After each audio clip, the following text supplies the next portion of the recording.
Am I drunk? You're what? Hello, everybody. Welcome to another episode of Cheap Seat Critics Podcast, the podcast where we cover movies, shows, and all the other things that we love and hate with a fiery passion. Yes. As always, Just like I'm a we geeky love writer, Marvel. I'm Crimson Maroon. And I'm Sprinks. and today we're covering another Marvel TV show, Miss Marvel.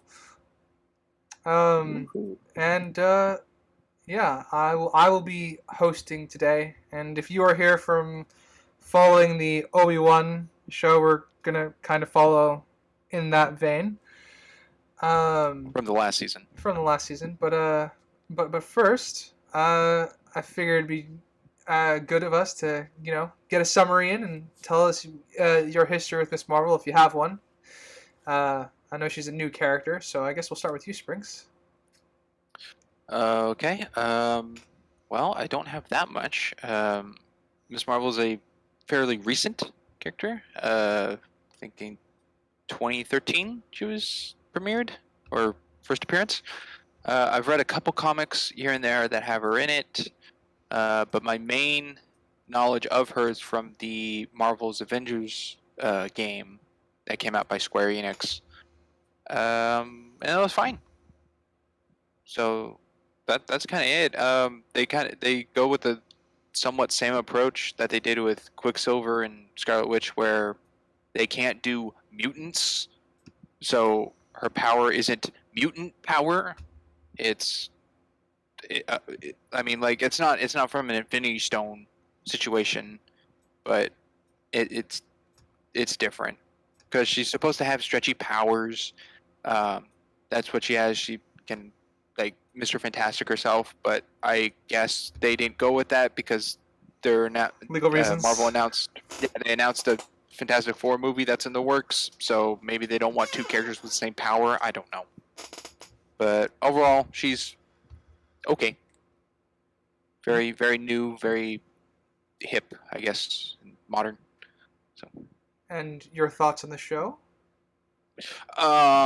it's okay. Well, so when the show was coming out, I was watching it episode by episode, so week by week, and I think this is a terrible show to do that. I don't think it's very good for week by week. It's way better binging, going just watch it all in one go. Because the cuts where it stops is fine. I mean, they're like slight cliffhangers, but I don't think it works very well. It's got its ups and downs. It could be better. It could be worse. It's very to me. Mm-hmm. So, but compared to the other Marvel shows, it's little below the mid. Because at the time of recording, She-Hulk isn't finished, so there's currently only 7 shows out. All right, fair enough. Crimson, give us I guess your history with Miss Marvel, and I guess your summary of what you thought of the show. All right. I'm with Sprix, where it's pretty limited. I played the Avengers game, but I did not beat it. I didn't get that far into it, actually. I think I got to where Kamala got Tony to help fairly early. And yeah, they can't use mutants, but in the Agents of S.H.I.E.L.D. show, they introduced Terrigen crystals, which is what they were using in the game to create Inhumans instead of mutants, which is what Kamala is. She's an Inhuman in that game. And she was good in that game. I liked her. I thought she was going to be an annoying, kid character, but she was good in that. In this, I think they did a good job capturing that as well. She wasn't very annoying in this. Mm-hmm. The show overall was pretty meh to me, but I wouldn't say it was bad. It definitely had bad moments. Yeah. But as a whole, pretty meh. And I do know in the comics she has stretchy powers, but in this she doesn't, at least yet. Maybe she will down the line when she doesn't have the bangle. Let's see. Mhm. Yeah, that's pretty much it. Yeah. Not to, I guess, sound like a record in here, but my history with Miss Marvel is also pretty limited because I was just introduced to her with the Square Enix Avengers game. Um, I pretty much know nothing of the comics because I don't read that many comic books all that often. But was I like the idea of like someone who's a fan of the Avengers and then gets superpowers and is trying to emulate them. Um, it has a nice. She has a, I guess, a childlike quality to her as a character. She just wants to be a good person, and I think the show captures that charm. Very much, she feels very similar to the Avengers game, and I think that was to its benefit. Um, Overall, the show, I felt was also pretty mid tier. It felt mediocre at its best to me. Which I guess when I'm asking me about the rest of the Marvel TV shows, when I say this is mid tier, I guess that pushes it fairly high on the scale for me for when compared to the other Marvel shows. I think this is probably better written than Moon Knight character wise, but I know that it has problems and conveniences that riddle the plot. So I guess with that, we could just dive right into episode 1.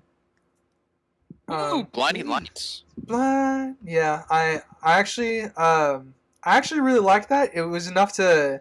The reason I know that it was a good choice is because my family had zero interest in the show until they heard that song. I was cooking dinner when I first started the show, and I'm like, "All right, guys, I'm cooking. I need to consume this for the podcast. You're more than welcome to leave or stay." And they're all like, "All right, it's Miss Marvel. Let's leave." And then Blinding Lights came on, and they saw the Into the Spider-Verse kind of inspired like graphic and stuff for the cartoons following them on the walls and the intro being very hip and like up to date, I guess, with the times. And they're like, "Oh, this might actually be something," and I agreed. Like there is something here. So I liked the art style at the beginning, where she's creating her 10-part series. yes, On, Captain Marvel and the Endgame fight.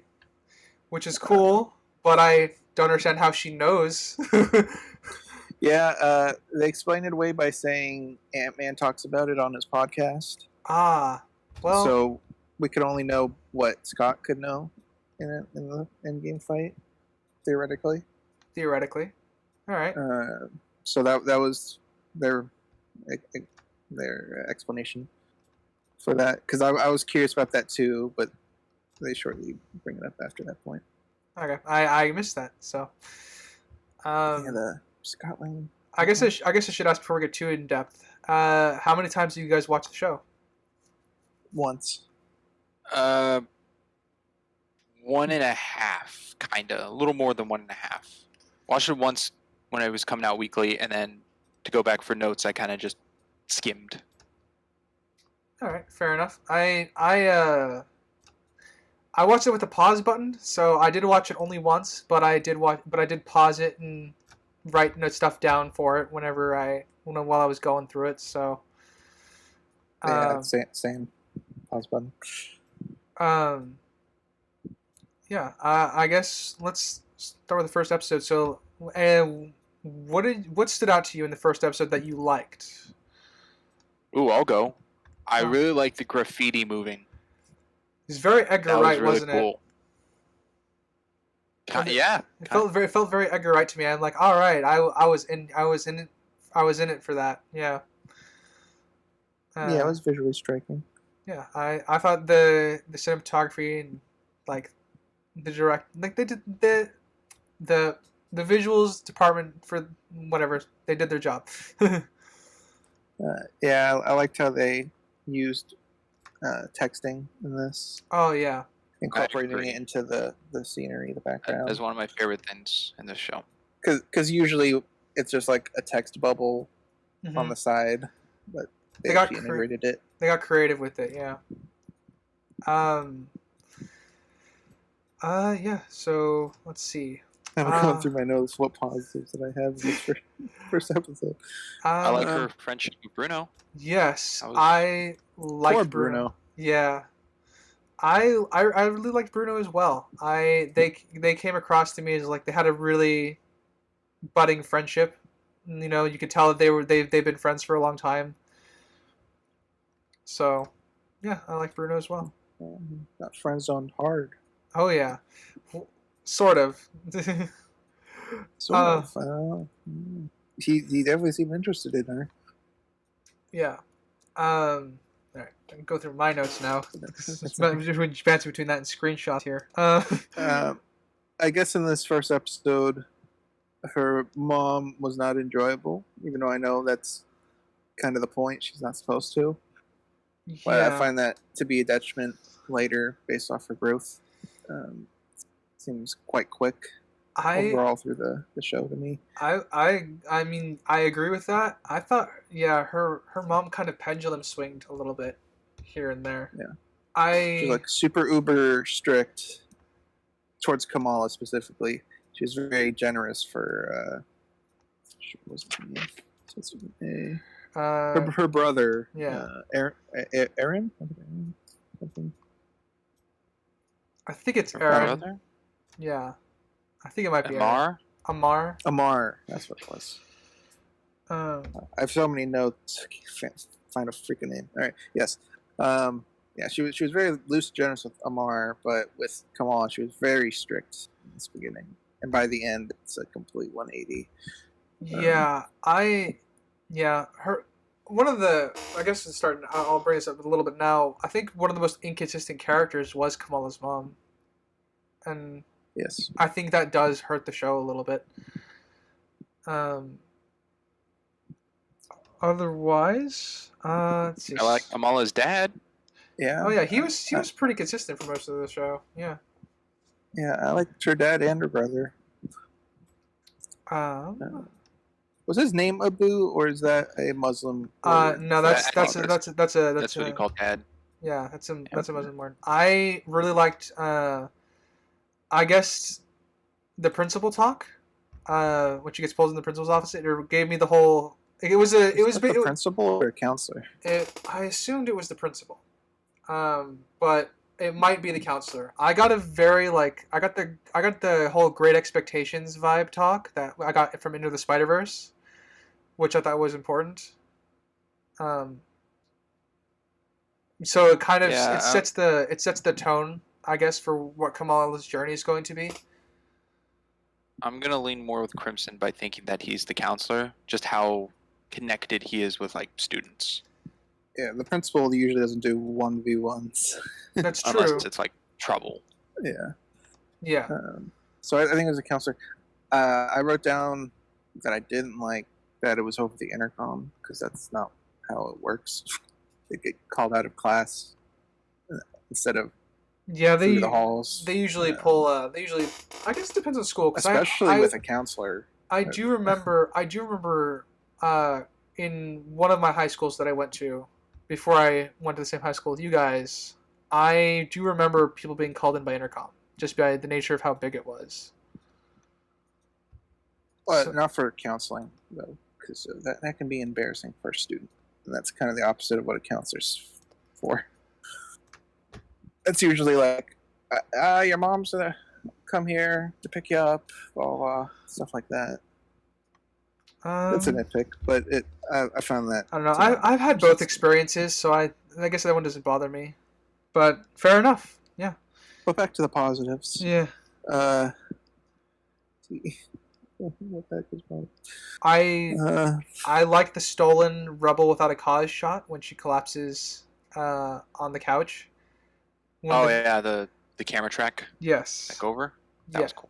That was very that one also I think was a purposeful choice, because again we're learning Kamala's state of mind. Rebel Without a Cause because her mom's overbearing and she wants some of her freedom. So yeah, I agree. I do like a lot of the camera work. So far in this first episode, it's very very moving. It's very interactive, kind of, to what's going on around them. Like if they're having a lot of fun, the camera's having a lot of fun. If it's kind of serious, it's just very strict cuts. Yeah. So I like that the camera work works with the scene.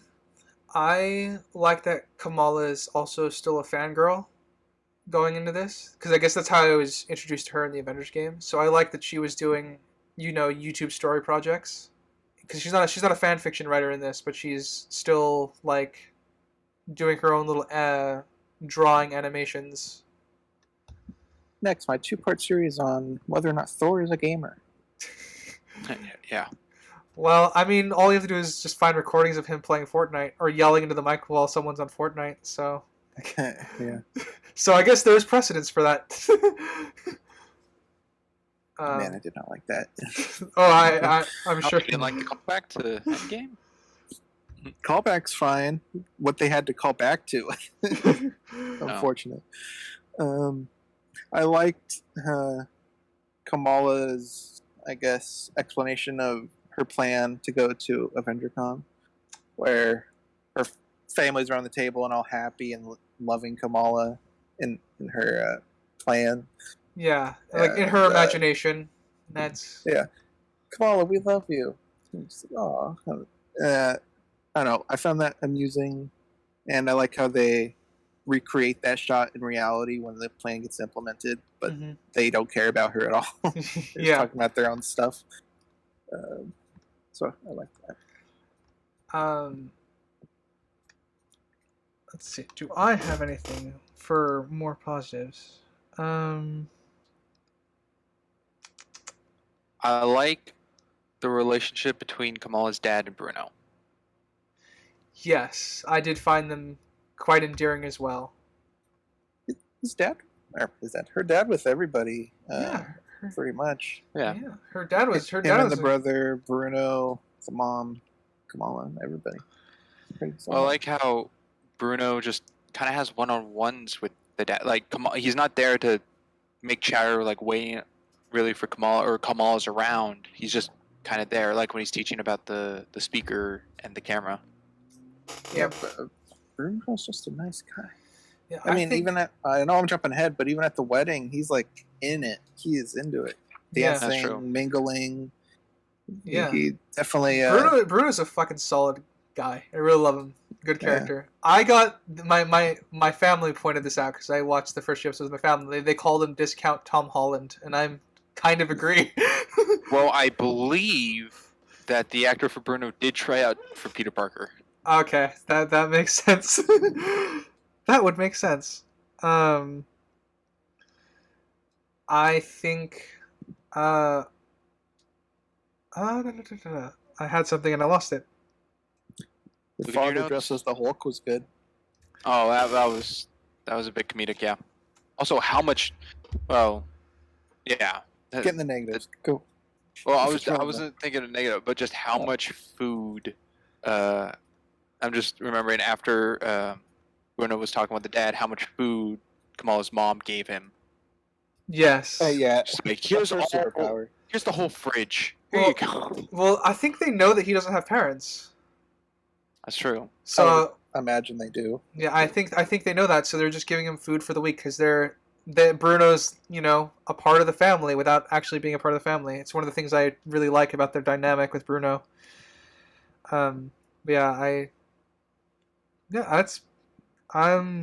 Character writing wise, I think the only time the dad screws up is in this first episode where he's like, but you're not normal. At Kamala, wrong thing to say to a teenager. Yeah. So True. I still like it. It was just, Wasn't it so sad when she made him cry? I liked that scene, but I was kind of torn because I like her dad and I liked her, so felt real, I guess. The teenage struggle, I suppose. I guess with that, do we want to move on to the negatives? There's negatives? Sure. Yes, Brink, shoot something out. I'll go with the negative. This takes place after Endgame, Yes. and Yeah. this is the first official Avengers Con. Yes. Yeah. No one cares about the Avengers, didn't you know? Supposedly, being the first official is the thing that got me. Not just like, oh, let's go to an Avengers Con. You know, this one's hosted here in Jersey. You know, something like that would have been way more believable to me than the first official one. Yeah, the After Avengers have been around Endgame. for what 10 years at this what point. is this? 2025. This was 2025, so Yeah. 2012. So it's more than 10 years. Yeah. 2012 is when they were. So yeah, 12 years they've been around. Wow, I know there's Stark Expos, but that's kind of just Tony, and that's about it. No one else really has like a presentation or something that they're around. I guess Cap back in the 40s, but Yeah. it's just weird to me that it's this time now. It's like, Well, oh, now let's celebrate them. It could be a different event. Like there could be other Avenger cons that are called something different.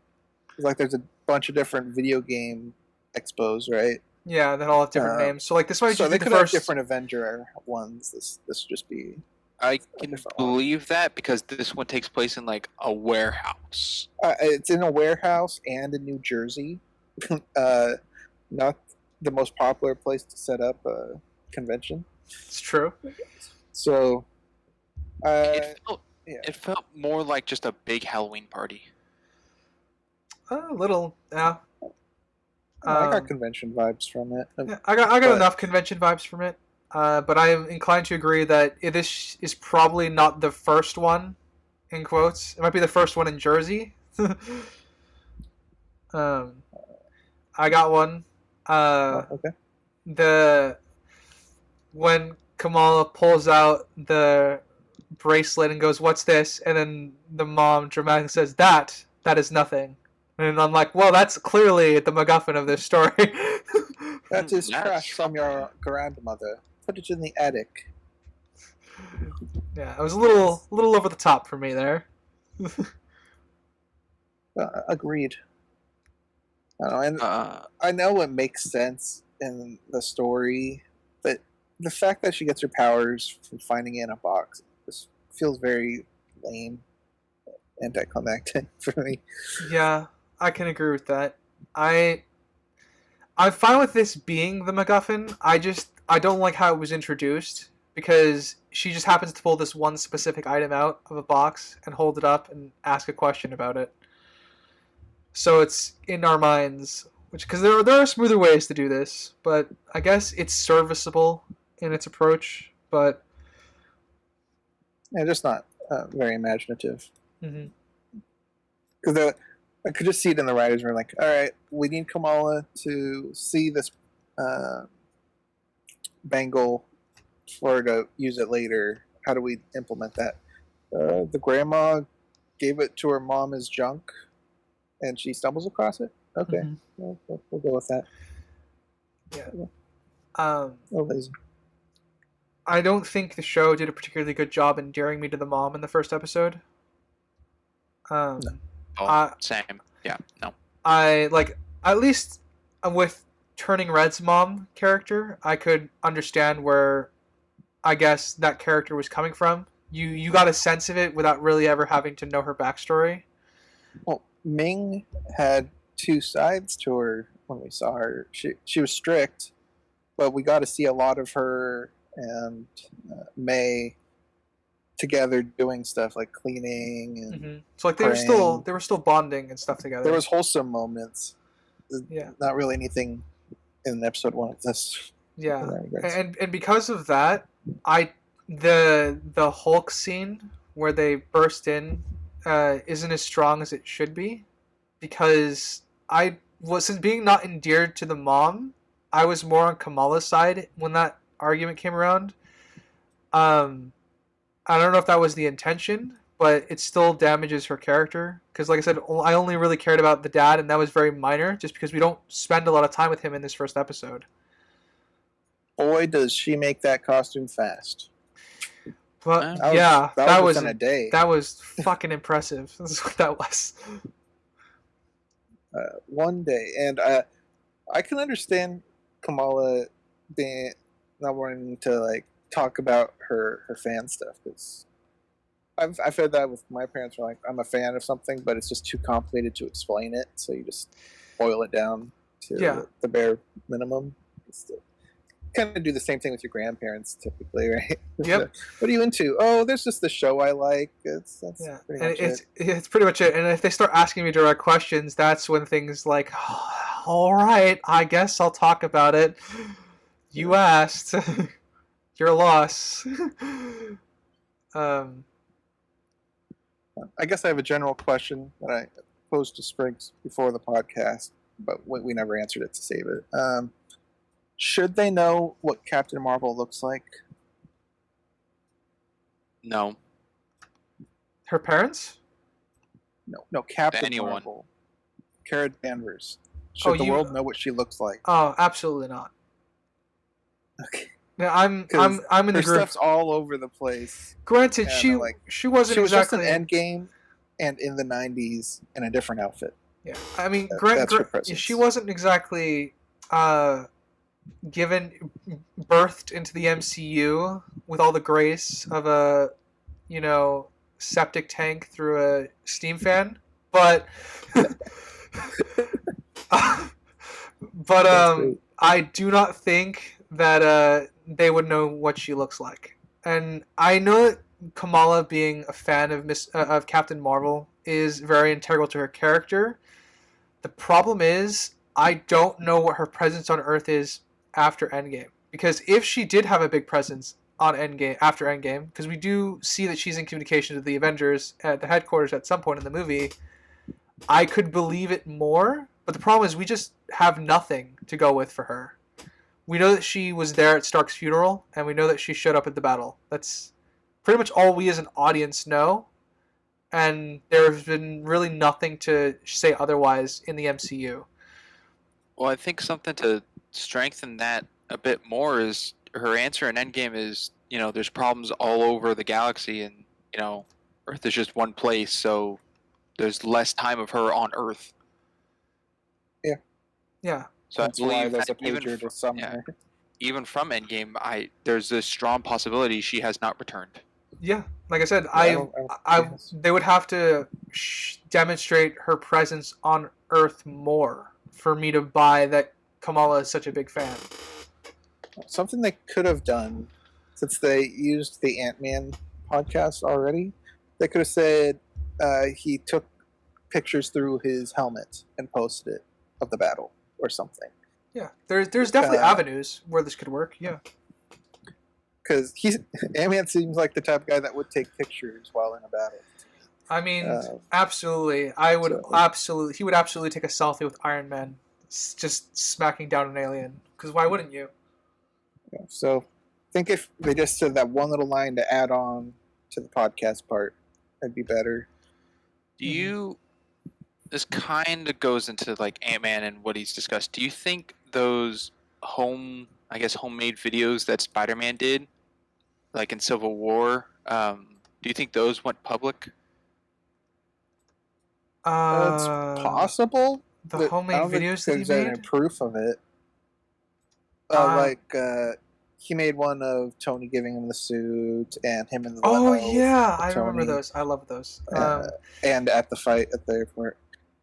I mean, I don't think he would. I mean, he might record it for himself, but I don't think he would risk that going public. That's what I'm thinking. Especially since he, is in the outfit without his identity. Yeah. So I think he's definitely recording it for himself. Okay, there's just a connection that I don't know any other Avenger who would do something like that, because I don't even think Ant-Man would do something like that. Mm-hmm. Which slightly brings up another kind of bad thing I didn't quite like, which was in the Avengers Con. There was an image of That's America's Ass, which at this time the only people who know that is Captain America and Ant-Man. Yeah, there's also, the Avengers Con is full of references. Like, the people of Earth have no idea who Groot is, and we have a Groot T-shirt being sold. Yeah, we have a Groot T-shirt being sold. So there's lots of that with Avengers Con. Avengers Con is riddled with like contrivance errors pretty much. Yeah, audience references. It's references for audience, but nothing that makes sense in world. Also, there's an image of someone with an Infinity Gauntlet, which I guess is okay, but I think I saw someone dressed as Loki, which I feel is totally inappropriate. I mean, okay. Loki, the Earth terrorist. Yeah, I think both of those are like bad in this scenario. Yeah, it's like someone walking around with a flag smasher mask or a swastika. Just saying. Yeah, bad idea. Very bad idea. Well, the Infinity Gauntlet I think is fine because if it was like, there's people that have like atomic bomb pictures, it's just a weapon, right? Yeah. So I think having the glove is fine. The Loki outfit is like wearing a Nazi suit, so that one's less excusable. Yeah, I can agree with that. They had a tribute mural of Natasha and Tony, and I was wondering where Captain America was, because the world thinks he's dead at this point, right? Well, Captain America is in a white suit now, and he's infamous for his "You have to do better" senator speech. Oh yeah. Remember that's Captain America in this universe now. So. That's true. That's right. Steve Rogers. Where's Steve Rogers? Where's Steve Rogers on this? I think he's just an old man. I don't even know if he's dead. There's a. I mean, I know there's even if he's still alive, I would think he's out of the public eye and probably is announced dead, right? So he can live his life. I mean I would have Peggy do that. He's certainly not a hero anymore. We know that. Well, actually, I think I would agree with that, because I don't know how they would really explain to the world how during the Endgame fight he was normal Cap, which they have supposedly records of that fight with Thanos, with the broken shield, and then maybe I don't know, a couple days later he aged. Like about 60 years. That was weird. But yeah. And then was it Falcon Winter Soldier that they kind of talked about where Steve is and he's like on the moon somewhere or something? Was a theory that the public had. I'm not going to rewatch the show to check. I don't think any of us want to rewatch that show. I feel like that was something said in there. So to the public, he kind of just disappeared, I think. Yeah. Yeah, he disappeared and no one should have had a president. Well, they got a replacement. It's fine. Yeah, I mean there may not be a mural of Cap, but there is at least like an outfit of his. I think someone belongs on that mural more than Cap missing, and I think that's Vision. Who cares about Vision? Vision actually died. No, he didn't. You have to rewatch WandaVision, Springs. That's not public. What is public is his corpse. I mean, I don't know. If an entire town got taken over by an Avenger, I think that'd be pretty public. Well, in WandaVision, maybe. What's going on? Really? The death of him? Well, then how did they know the death of Black Widow? Huh? Vision as a character, because all we got is Age of Ultron, and that's it. He went undercover as a human to date Wanda. Civil War? Civil War. The whole fight in Germany. Yeah, he would be known then. Well, he's not human, so he doesn't get a meal. That's mean. Yeah, someone's dressed as Rocket Raccoon. I mean, once again, I don't know how people of Earth would know these things. It's riddled with references for the audience, not good for its own world building. So once again, well, we got Stark satellites, so they probably got high-res photos from above. See all these people. Yeah, because we had Groot fight in Wakanda, so they and Rocket. So remind me again, after the death of Tony, who's in charge of Stark Industries now? Would it be Happy? Would it be Pepper? Yeah, she was CEO, right? So she was made CEO in Iron Man 2. So I imagine she's still running the company. So I imagine that those wouldn't really become public because I don't think she would want those to be public. Especially since there was literal sorcerers who tried to stay hidden away from the world, fighting in the battle alongside them, and the Wakandans who also don't like being well known. Well, they do now. They do now, but T'Challa announced to the world, "We are an advanced civilization. We want to help." Yeah, I don't know. Avengers Con, lots of problems, yeah. and we haven't even gotten to the contest yet. No, we have not. So I guess before we go into the contest, is there anything else about the first episode that we want to kind of? Well, I'm sure there's something. Nothing that else really sticks out to me. It was kind of just a good family piece with good camera and background like tech stuff. So up to Avengers Con, I think it was pretty good. I Nothing think really bothered it me with was that. very good character wise. I think one of my favorite scenes. This should go in the good category, but I actually really like the scene with Kamala and Bruno on the rooftop. For the most part, there's a few clunky lines of with dialogue gloves? that I'm sure Crimson will bring up.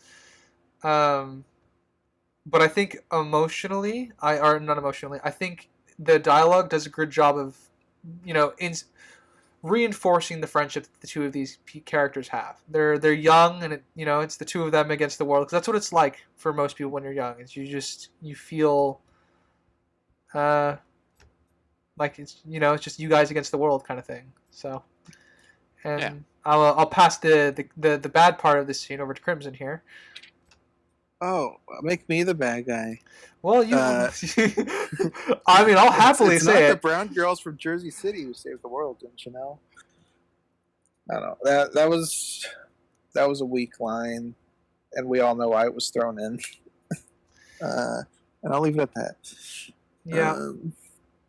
Which is a shame, I think, because for Kamala there is definitely an angle where you can work in stuff from, I guess, the social commentary, because she is young and she is Islamic, and that means that you can work stuff in for her just by the nature of how the United States typically treats said people, but it's very surface level for the most part in this show.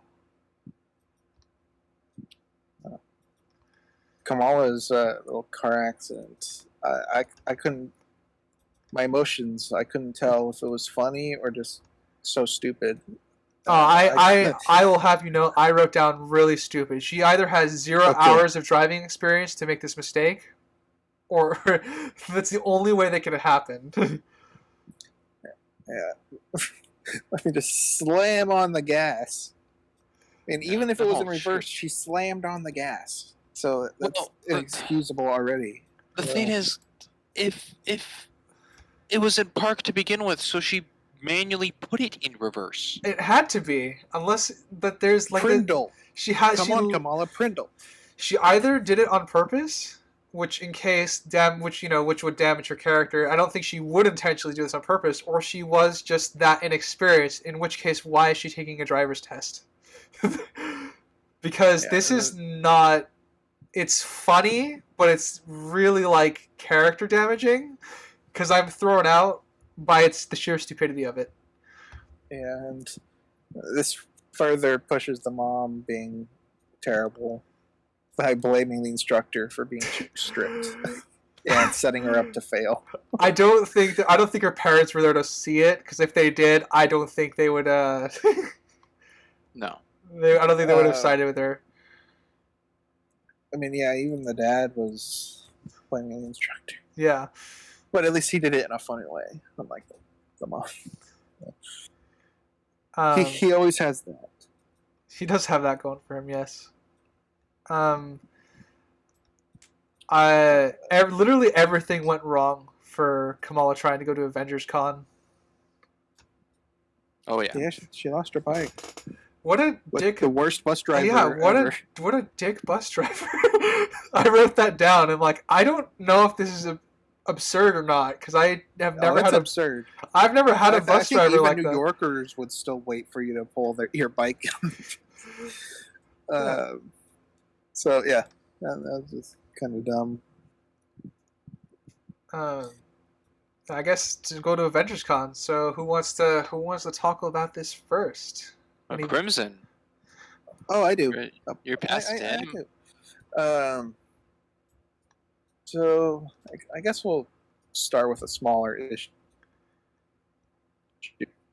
So, anyway, the smaller issue. Yeah, I was gonna say you should probably repeat yourself. You broke up there for a second. If my iPad turned off. Oh. The smaller issue of her leaving her gloves in the bathroom. I didn't like that very much. Yeah. I felt it was quite weak because Bruno worked hard. She was very excited about it. He was very excited about it. I know she was in a rush, but it just didn't seem like something she'd forget. Yeah. If she was in a rush and they conveyed to me that she was more nervous, I probably would buy it more. But I agree with it. It's a very small issue. Yeah, if she ran and like it fell out of her backpack or something. Did she have a backpack? She has a backpack. something. She had a backpack. Yeah.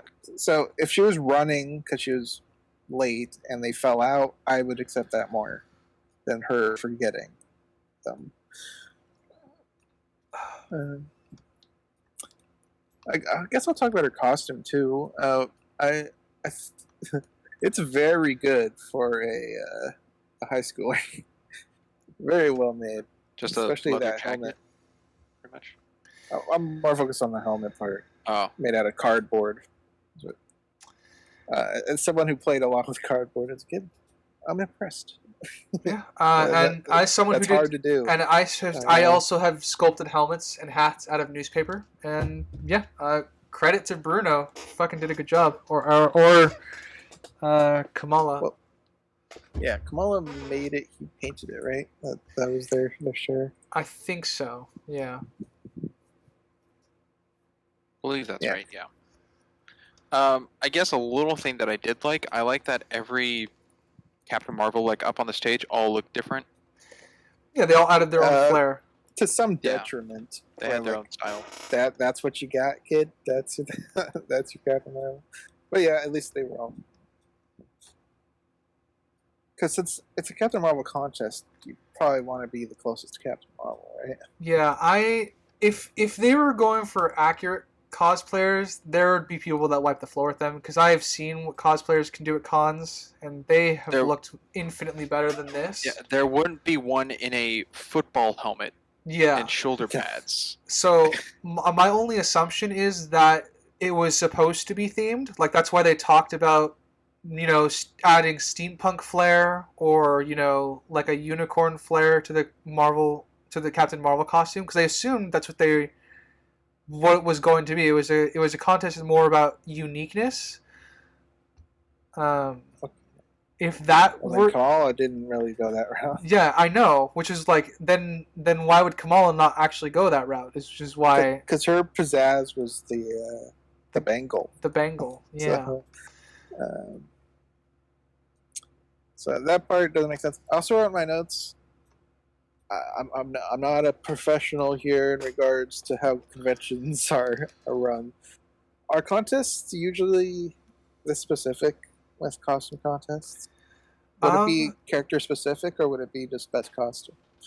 I think it would have to be a specific con. Like for Anime Con, they do I know they do separate contests for like whoever was voted waifu of that season or whatever, like number one waifu. So there's a bunch of cosplayers that dress up as that character, and they kind of,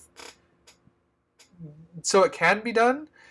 I just like I said, I don't know what this con is about, because it's not really explained to us. I just have to assume.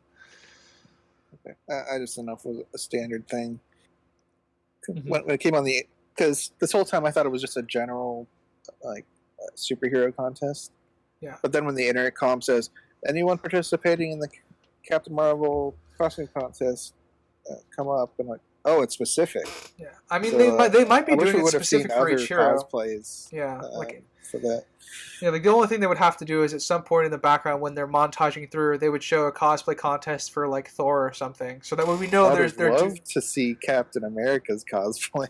Oh, watch the well, um, I brought this one up I think in our before we started the podcast, but the Ant-Man head defies physics in this scene. Oh yeah, I don't know what it's made out of. It's not. It's got like It's some not kind of real. rubber ball on the inside. I thought it was metal, and then it started bouncing like a bouncy ball. I'm like, I am lost because it's breaking the ground still. I'm like, I don't know what you are. It never slowed down. It just kept going. Yeah, Unstoppable object. yeah. Physics. Once again, Marvel ruins physics. It's not the first time, so I can't really blame Miss Marvel for this, but they could have contained it a little Wasn't bit. even like a rule of cool thing. Like you can have the rule of cool for superhero stuff. Like that doesn't make sense, but what's cool about a giant Ant-Man head just defying physics? Yeah, that was poorly made. Yeah. And visually wasn't that good either. No, it was not. There were definitely moments in this where the CG department didn't. They did drop the ball a fair They few spent all times. their time on the 2D assets for the graffiti. Yes, animations. you can definitely tell. And I mean, to be fair, that stuff does look the best, and it is very memorable. But should have spent some more time in the CG department. Yeah, but they got that whole controversy going on. I know in regards to that. Yeah, I knew. I got another one. When Zoe from the girl she meets at school earlier, talks to her after the cosplay because she was having fun with her bangle. She could have just tackled her out of the way, or so that way she didn't get hit by Thor's hammer. Because girl's got some broken ribs. She's dead. Broken ribs at Dead least. or hurt. Broken ribs. That was a heavy object. Yeah, broken ribs at least. Dead in worst case. Yeah. But she's fine. But She's fine. She's fun. Zoe. I don't know what they wanted to do with this Zoe character. They were playing her off as like some bully character, but then I don't know what she was. What was she in this? Can one of you tell me what that character was supposed to be? She was a bully to Kamala until she saw that Kamala has powers and could do things, and then it's like, oh, I want to be your best friend now because you're going to be the popular one. I think she was really just a popular clique kind of girl. She wasn't even like a cool popular. Like, I don't know. I mean, Not a she good was character, Zoe. after this because she blew up on social media or whatever because she. I got 500,000 followers. Yeah. Or a million. Too. Yeah. And I think she's only in here to better set up something that will be paid off at the end of the series. That's the only reason she's here. I don't see nice much. necklace. Yeah. That was a natural conversation between someone and their bully. Yeah. I never got the bully aspect from her. I just thought like Kamala wasn't girl? cool. Yeah, I just thought she was Mean Girl. like she was in her own clique and Kamala was in a different clique. So when they interacted, they just didn't know how to interact with each other. That's kind of what I got. I got more of that than bully. I mean, even in that aspect, doesn't help.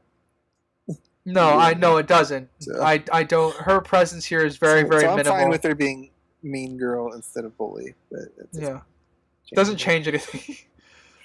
I don't like how Kamala figures out her powers.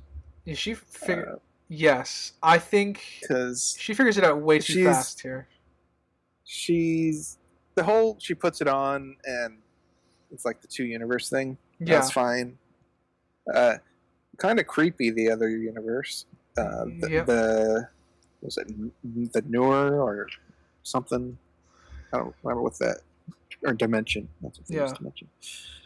The Noor dimension.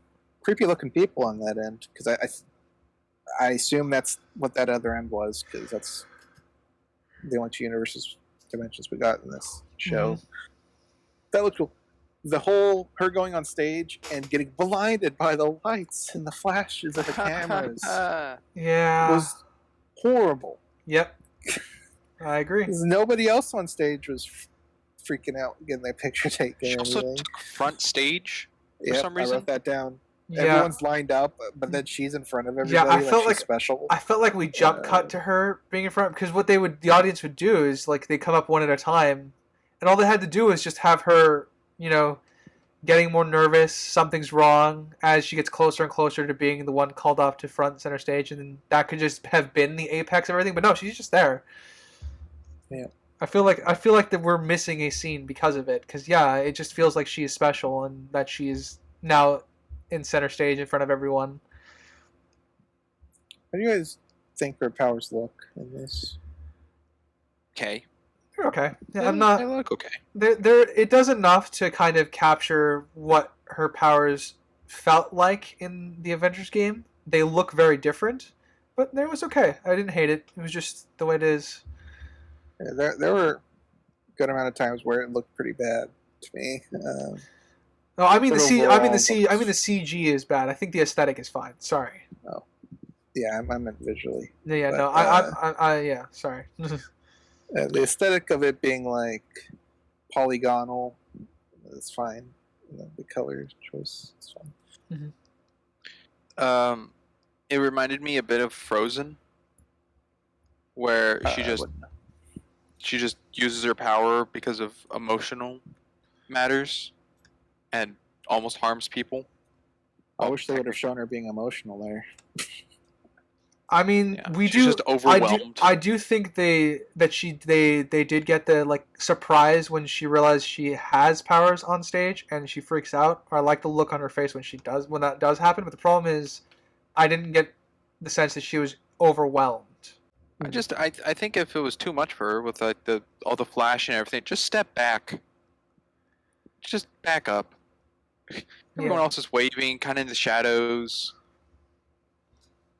I like that we're at the point in the MCU where when someone clearly has superpowers and people don't believe it's superpowers.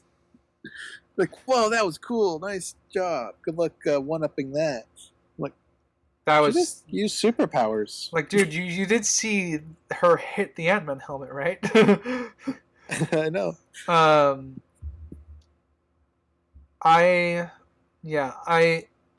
I do wish that this scene was better, because discovering you have powers in a very, very stressful moment is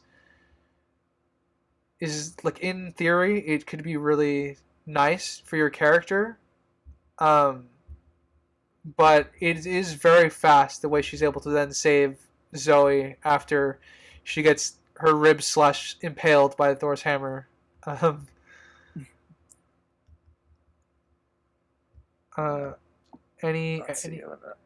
Sprinks. They brought up Smash Brothers. Do you think they should have said Marvel versus Capcom? No, Oh, I think that's fine. okay. Because that's what I wrote down specifically for you. If you had thoughts on that. Yeah. Who is all right, so I guess thoughts on the final scene with Kamala getting home and her mom being there waiting for her. Well, she showed up an hour and a half late from her initial 9:30 plan. Yeah. Or wait, yeah. So I would assume all of us expect the mom to be waiting up when she got home. Oh yeah, we all. 'Cause They were not That going to. plan was not going to work at all. I think the talk they had was okay, very surface level, generic. Yeah. For the situation of a kid running out. Yeah, I think the monologue needs to be worked on a little bit more, but I'm okay with it. It's okay. Yeah, there's not much written down for it. Any Are you going to be good or a cosmic head in the clouds person? Yeah. That was I like I really said, like I said, it was horrifying. very, it was a very weird line. That's why I said like it needs to be, the monologue is good in theory. I just think that the monologue needed to be edited a bit more because it doesn't feel natural. With like that line makes it feel unnatural. Like, Yes. um, do you got any final thoughts on this scene, Sprinks? I do not really. All right, then. Just I guess very, one little thing I well, wrote down is Uh, face meet basketball. oh, yes, I forgot about that scene. 'Cause there's a couple times in this where she just smacked in the face of the basketball for no reason sure. Yeah. during PE and just in the hall. It was weird. Yep. But yeah, so I guess any final thoughts on episode 1 before we move along? I think the credits are kind of cool. The Yeah, Yeah. they look good. graffiti kind of look. Yeah, I agree with that. I like the credits as well. Not in an insulting way to this show either, because like I said, I think the show has life here. Just How do you guys feel about the music choices in this? Fitting. yeah, they're all fitting. I think they're either all culturally relevant or they were Modern or yeah, they were either modern or very culturally relevant. So I was okay with the choices. Never. All right, I guess with that we shall move on to episode 2. I forget. Was there an after credits in this first For one? the first one, there was of damage control. Yeah. Yeah. Looking at the phone. Yes. Whatever, So it was only the recording of first the episode and the last episode context. that had end credit scenes, right? Yes. Yes. Yes. And now we get to add damage control to our long list Oh of growing my organizations for some Who fucking would have reason. thought? Who would have thought there would be a more incompetent government agency than They- Sword? Are such a they're just a name because I think I have like 2 or 3 damage control comics in the MCU. They're simply just a name. They are nothing like the comics very much at all. And Yeah, as someone who What doesn't are they read, in the comics? yeah, please. So, in the comics they're like a stricter Shield. They're like, oh, Hulk's causing problems, shoot him up in space, get him out of here. Oh, they tried to shoot kids here. yeah, damage control. We'll get into that later, but this they're not good. We get to add them to the long list of incompetent agencies that function in the MCU. Have they so far only been in Spider-Man movies? Yes. Yes, tentatively. They were in the beginning of Homecoming, right? And then they were in Far From Home, or No Way Were Home. they? I remember them. I don't remember them. remember. I don't remember them in Homecoming, but I remember them from No Way Home. Who They were were in the Homecoming people? when they cleaned up the Chitauri Leviathan. Yeah, who are the people who beginning. told Michael Keaton to stop?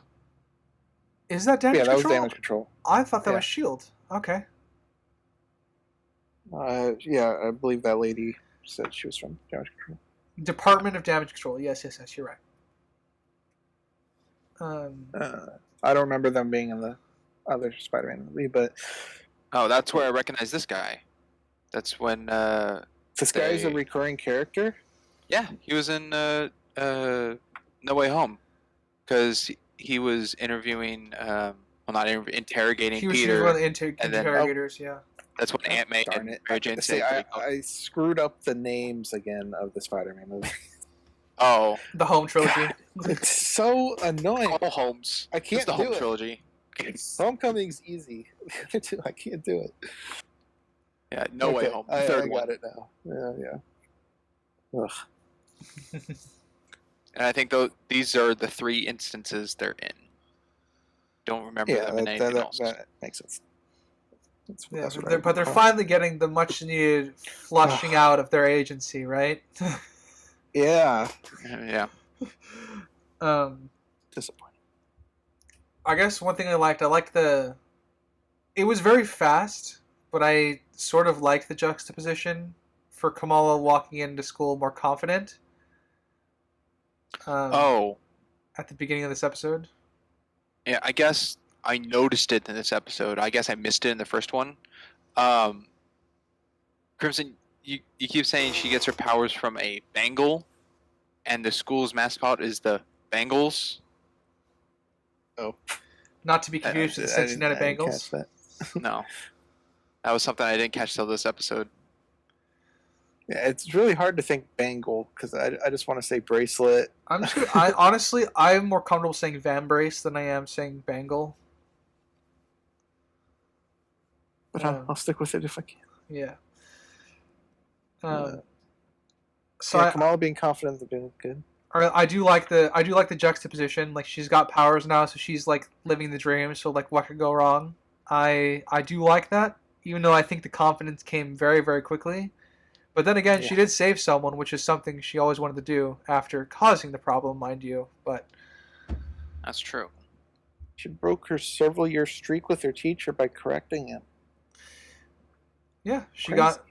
I mean, like I can sort of understand that because, I mean, I'm a millennial. I'm in a group of the people that don't like to correct people about when they get something wrong about me, because I feel like it would interrupt the flow of conversation or just, I guess make things awkward. Awkwardness. Yeah.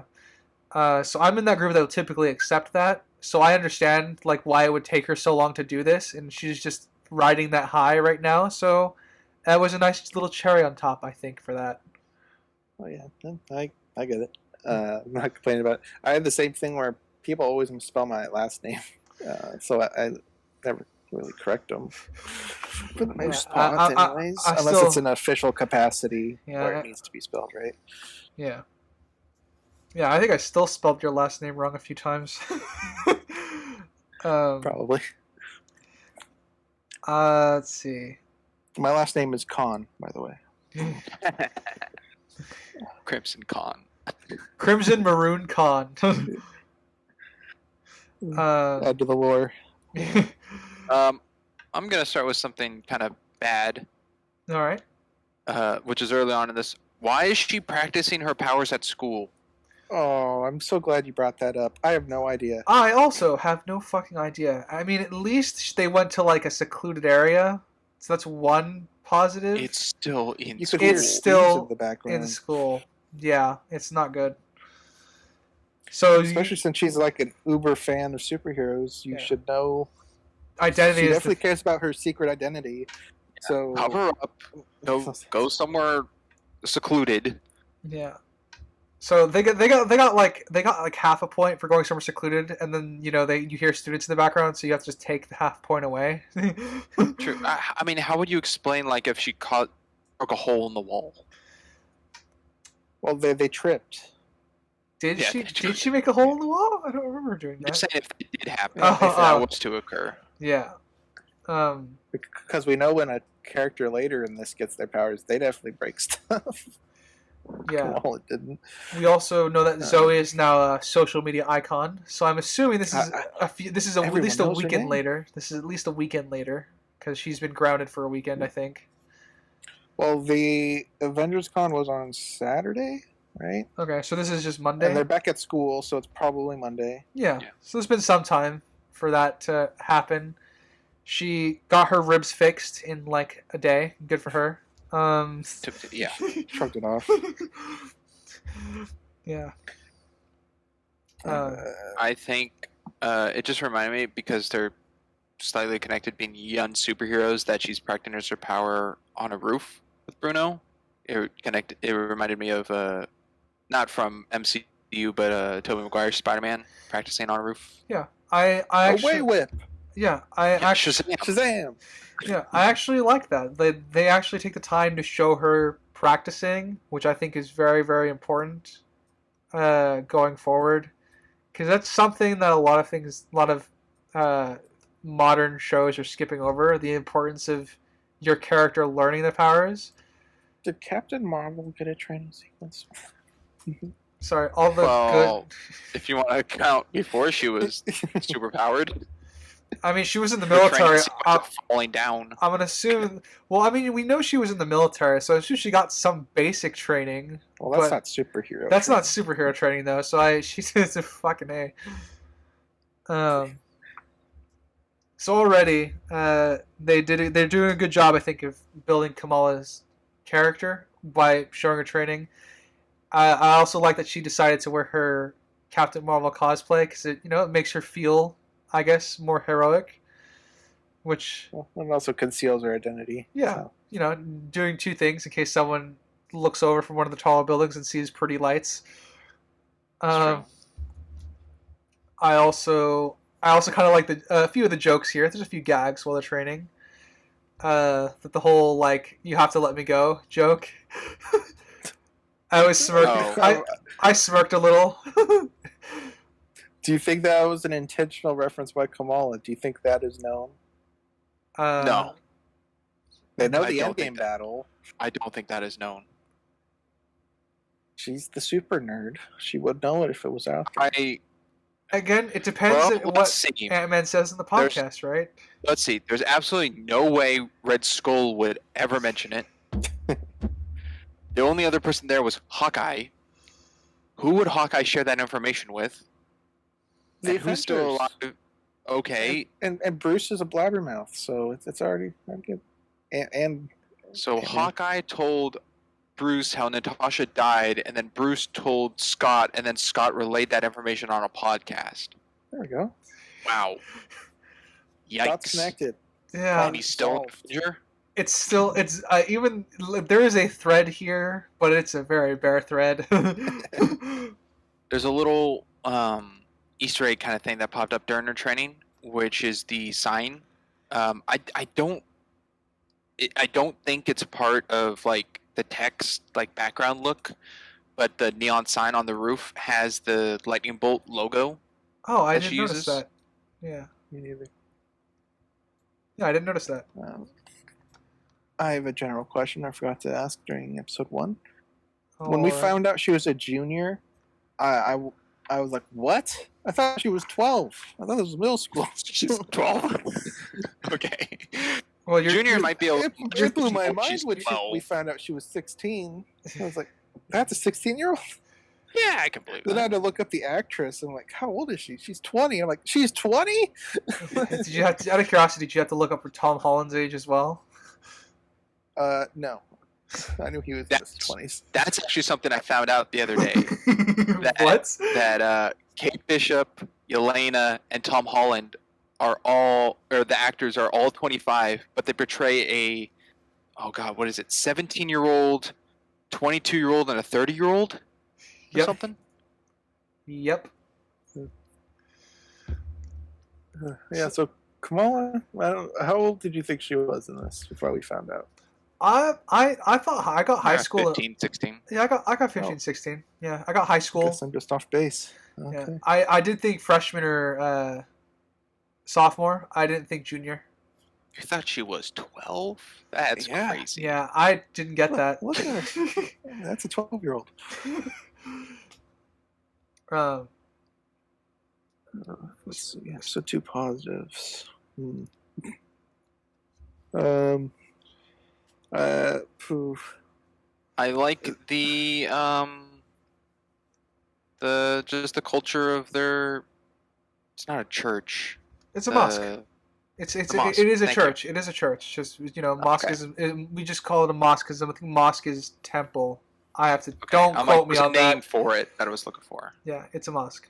I do like that. Yeah, I actually like they're not overbearing with the the difference in culture, but I like the kind of nods to it because that's who Kamala is. So you have to pay respect to that realm of her life. This is the part I was going to say this towards like my ending summary, but since it's relevant here, the thing I think they screwed up on in this is I found her whole heritage and family stuff far more interesting than her superhero stuff and the villains. I would have preferred a show just off her heritage and all the Muslim religion stuff. I found that stuff entertaining and interesting, and the superhero stuff not. Well, yeah, because I I'm mean, after this, I'm in the same boat with you. because after this montage, we don't really get much like for superhero character building, do we? I mean, there's her saving the kid. Oh, the and- nightlight Yeah. situation. Yeah. The nightlight. Yeah, I guess that's mostly it. Like like I said, I really like Kamala, but I think her character growth doesn't feel like doesn't feel like she grew like her power, like she understood her powers very well, even when the sequence is over. Though we can see she's hopping around more easily, with a horrible CGI way. Well, that yeah. 'Cause after episode 2, it's mostly Kamala playing catch up with her history. Yeah. So that's what most of the show is just her finding stuff out from her grandma and her Asking around her family. her mom. Yeah, that's pretty much the last half of this. Yeah. I have a slight question. I know it was probably brought up, but was it explained why? Oh gosh, what's her friend's name? Nakai, Nikkei, Nakia? Nakia? Is that it? Nakia? That's not Was it explained why Nakia didn't go to Avengers Con? I mean, sort I of. don't think she's a nerd. Okay, Sort of. because So- Explains to me. There's a line in the last episode where like Kamala insinuates that she didn't tell her because she didn't like heroes, or something in that like in vain. Which is, I don't think she didn't dislike the Avengers; it just wasn't her interest, so she didn't want to. That's the only line I remember in reference to why she wouldn't go. Okay, because that's I didn't quite understand or like. I slightly understand it's like the less people know, the safer it is. And I know why Bruno knows because he saw it. But why he never told, or why Kamala never told her, is just that's I don't know. That was just off to me, especially for how close they are Yeah. and how she talks about everything. Yeah, the scene that Ryder referenced. I have a little bit written down. I don't have it quoted, but yeah, she hates superheroes, and Kamala didn't want her to hate her because she's a superhero. That was their explanation. Gotcha. I think it's a weak one as Yeah, well. I think it's she pretty definitely should have weak. told her. Yeah, it's pretty weak.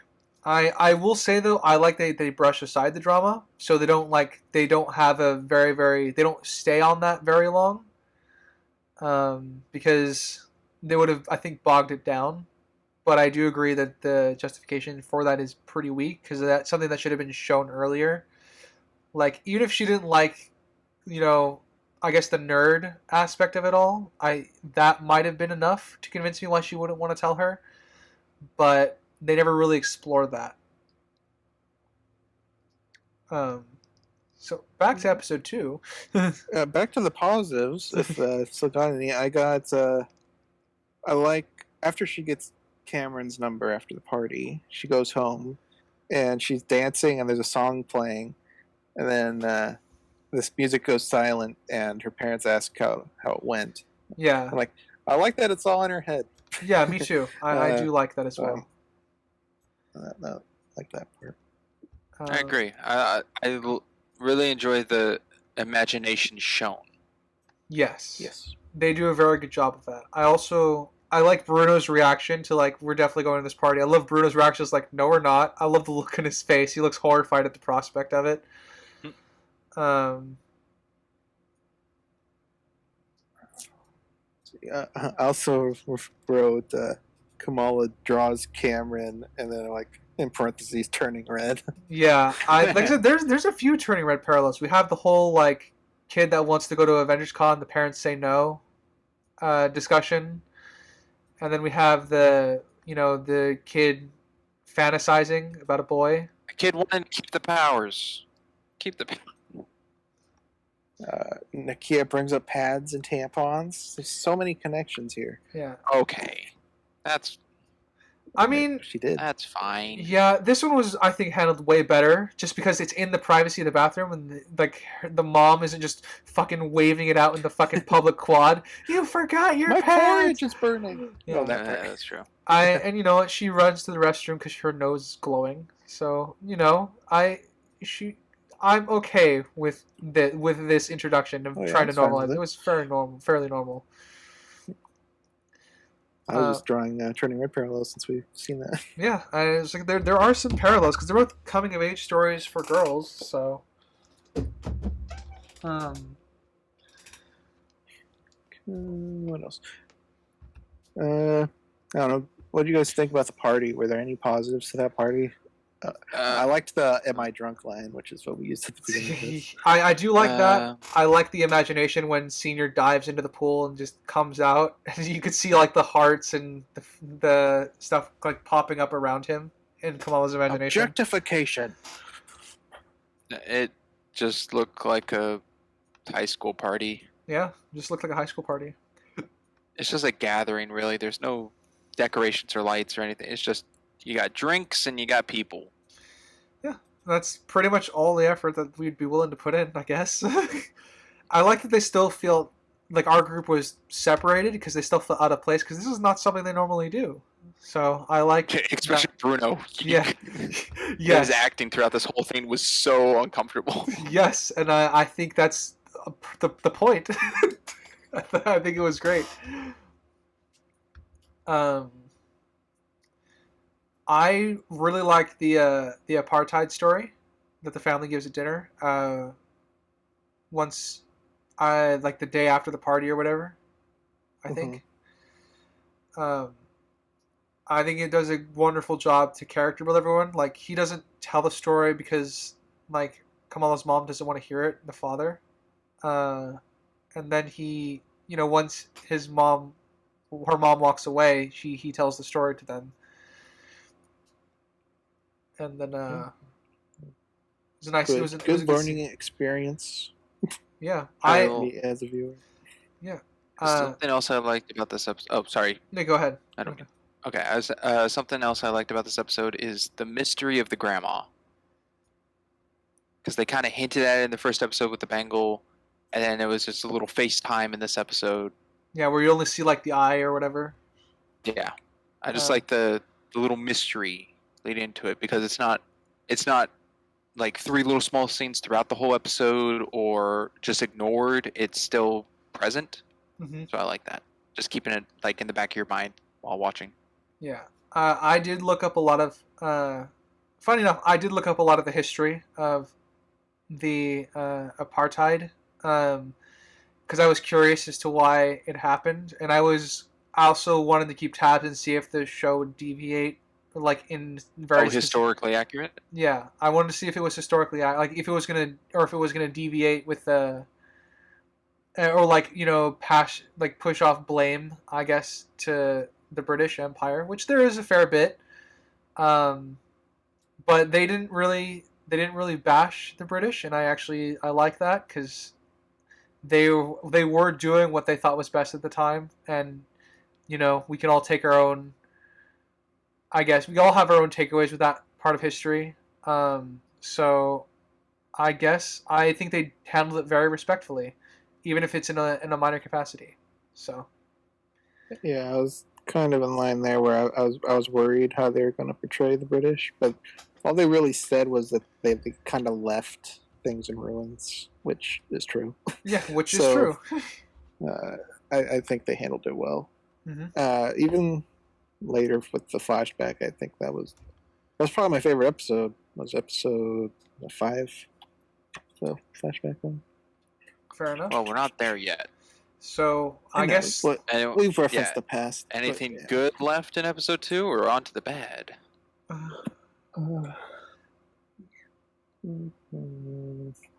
I did like the whole look of the bazaar, or the market. It's not a market, but the what was that party called? It's funny. I had a screenshot. I had a screenshot of the balloons with the title, and I deleted that screenshot. Oh. But yeah, the party for the brother, the pre-wedding party thing. Eid Mubarak, if that is pronounced at all correctly. Yes, I apologize in advance for Yeah, pronunciations. I apologize in advance if I apologize anything correctly. I thought that was pretty cool, and then all the little groupings of who's who. We should also. I didn't write down any of the groups, but I guess there were some interesting figures there. I guess I should point out that the Well, bracelet's making her pass out. So why is she still wearing it? That's true. Well, when does it? What activates its visions? I have as well, no is idea. another question. Because it happens several times throughout this. Yeah, and I think that's all I got for positives. I love the Gyro King. He is my favorite side character because I miss having gyros.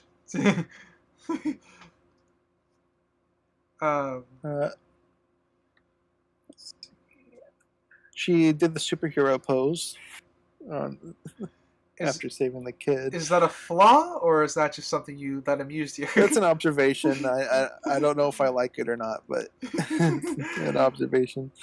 All right. I guess let's move into stuff we don't like. How about the stupid kid? Never mind. Oh man, you almost stole it from me. The stupid kid out the window. Hey. Yeah. Yeah, as someone who used to work in a church, I'm gonna tell you right now, bell towers are locked. I have no idea how he got in there. It just breaks you. I understand he's taking photos. But the way he's leaning, it's like, what angle are you trying to get? Are you trying to get part of the road in your photo too? Yeah, it's very weird. It's just a way to create drama. Yeah. Oh, definitely. Definitely manufactured drama, 100%. The kid should have went splat because he likes ice cream pizza. Ice cream pizza? That's disgusting. But now I have to try it. So that's true. Vanilla and cheese pizza. Kamala's mom also flip-flops again in this episode. Like, she was very sympathetic towards Kamala, and then she was not, like in the following scene. Or vice versa. I didn't like that. Agreed. Yeah. I don't know. The mom in these first, 3 episodes, not very good. She's very inconsistent as a character, which is a problem. Because I'm trying to like Kamala's family as well, because Kamala is very endearing as a character, and I want to extend that to the rest of her family. But yeah, her mom is, just flip flops a couple times here in this episode. I didn't like that. I agree with that. Her brother doesn't have much screen time, but what he does is fine. Doesn't really break anything. Her dad is likable. I like her dad. Kamala herself is fine. It's just, I agree. The mom is very here or there, depending. Yeah, and I'm fine with, if the mom has to go on a character arc to, accept her daughter. But the problem is, it's like, the moment I think she's had a character arc, or she has, says a line of dialogue that alludes that she's okay with her now, they change that up, a few scenes later, or half an episode later. So, that's why I label her as probably the most inconsistent character that we see a lot of. Yeah. Well, I guess her mom and Cameron's mom are both pendulum swingers. When we first see Cameron's mom. Yeah, that one also pendulum swings, but that one was more believable in that we really don't spend time with her to know her. So when she goes 100% the other direction, it's not really 110%. Oh yeah, absolutely. Yeah. I think I know what you guys are talking about. Yeah. Oh yeah. So she we'll get to that when we get to her, but it's not as bad as I think for Kamala's mom, or it's not as bad for her, because Kamala's mom is here more consistently in the story with us. so her inconsistencies are more noticeable. Whereas with that one, you can explain it away by the fact we just don't know her because we don't spend the time with her. Yeah. And I don't even think that's just strong enough reasoning, but you can give that. And you can give credence for that.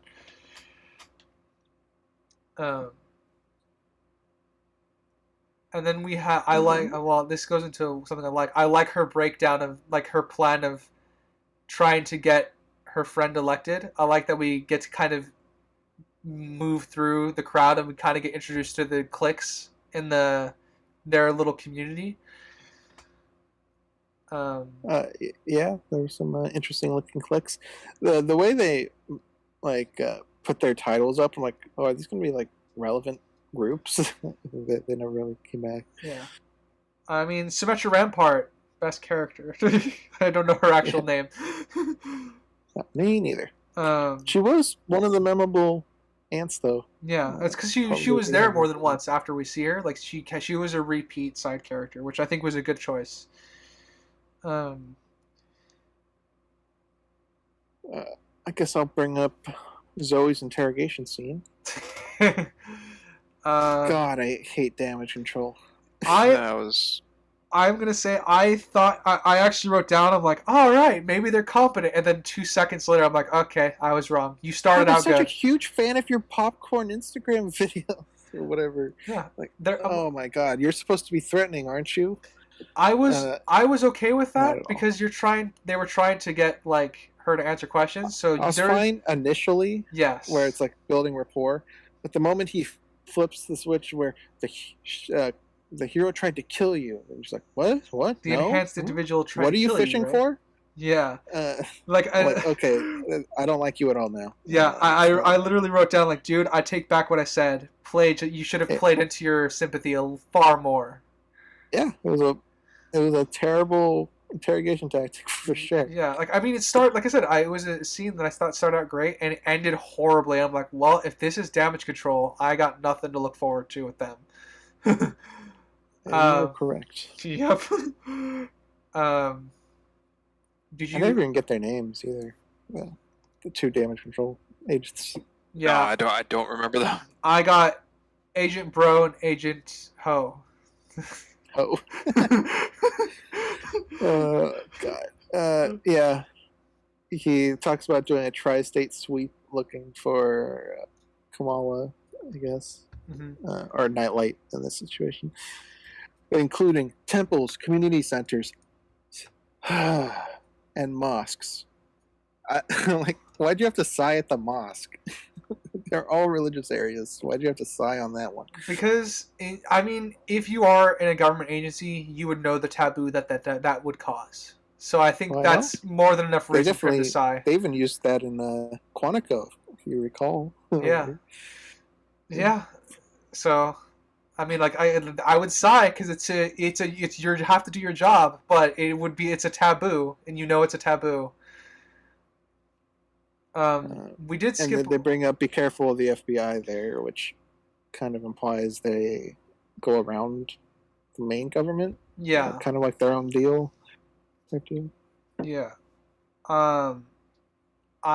We did skip around in the party. We did skip your favorite scene with Kamala's friend. Yeah, I didn't want to bring it up because I didn't want to hate.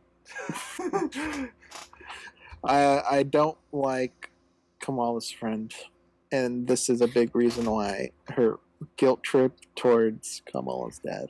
Yeah, it was it was to the point of almost extortion.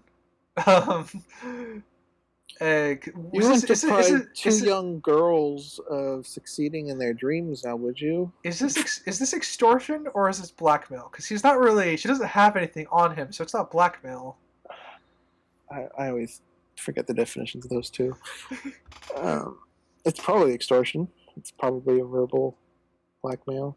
Yeah, I thought it starts out as a very jovial conversation and it just turns dark really quickly, and as you realize what Kamala's friend is willing to do, and I don't know how to interpret this scene other than that she's being cruel. Because as he says, he's voting for his friend. I'm like, that's rough, my guy. But Well, he probably didn't end up voting for him either. Yeah. Not after that. No, definitely not after that. Spriggs, got any things for episode 2? Anything more? Still on bad. Yeah. Unless you still got goods. Unless you still got goods. No, I think I finished up my goods. I don't know what it really was. The whole coffee talk with Cameron seemed very slow or boring. It was okay. It was okay. It's supposed to be, interested in him and everything, but knowing Cameron later, I can't really recall my first time viewing, but I still think it was just very blah. It could have been better. He could have hinted at more of like his intentions or something. It was just. Well, I mean, good on him for not really, because, like, I mean, I don't know. I saw Cameron being the spy very, very quickly.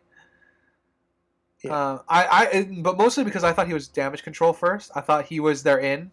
Oh. After the first episode. No, I just thought he was potential bad guy because we haven't gotten one yet. Yeah, I thought he was going to be a bad guy, or he was going to be the spy on behalf of damage control, like that was placed there. So I was already in the camp of suspecting him. So I'm like, the fact that they didn't do that, or they didn't lean into that, I liked him more because of it. Because I think that's him doing his job well. It's quite convenient that he showed up right where he did at the end. Yeah. Yes. Abso-fucking-lutely. We're cousins. Also, it's damage control. It's not the police, and they still can't get a license plate. Yep. Can't get a car description. Yep. Can't do anything right. No. Oh man, she's gone. Oh no, Gosh darn it. we've lost. Did damage control do anything right in this? They know how to. No, never mind. I was gonna say they know how to interview people. They don't know how really to interrogate. No, they but- do not. I will say, Tweedledee and Tweedledum, I do think, of the two, I think I liked the guy we meet first. I liked him a little bit more. Because at the end, he was the only one to recognize, like, we're fucked and we need to pull out. And his partner made the choice to not do that. If it's a puddle of diarrhea and a pile of dung, I'd pick the dung, which is the guy. Yeah, pretty much. I don't think they've done. I think that was the one right call that he was making that they ignored, is that they needed to pull out. What doesn't make sense is why them at the school was a worse publicity than the mosque. But Well, that's because everyone That's was just- there recording now. But we'll get to that, I guess. well, did he say it was bad publicity before the recording? Because she asked permission to engage, and he said no. So that was before. I think he was stream. well because mosques are more taboo. You can get away with that, but raiding a high school is not really that taboo. You're gonna get noticed for that because this is without being racist. This is just observation of how human behavior. We're more normalized to mosques getting raided by the FBI than we would be a high school, just because of what's happened over the last 2 decades in living on planet Earth. So I think there is some precedence for that, but I needed to be convinced a little bit more because if the videos were up before that, I think that would be stronger. Like if Zoe had already put the word out.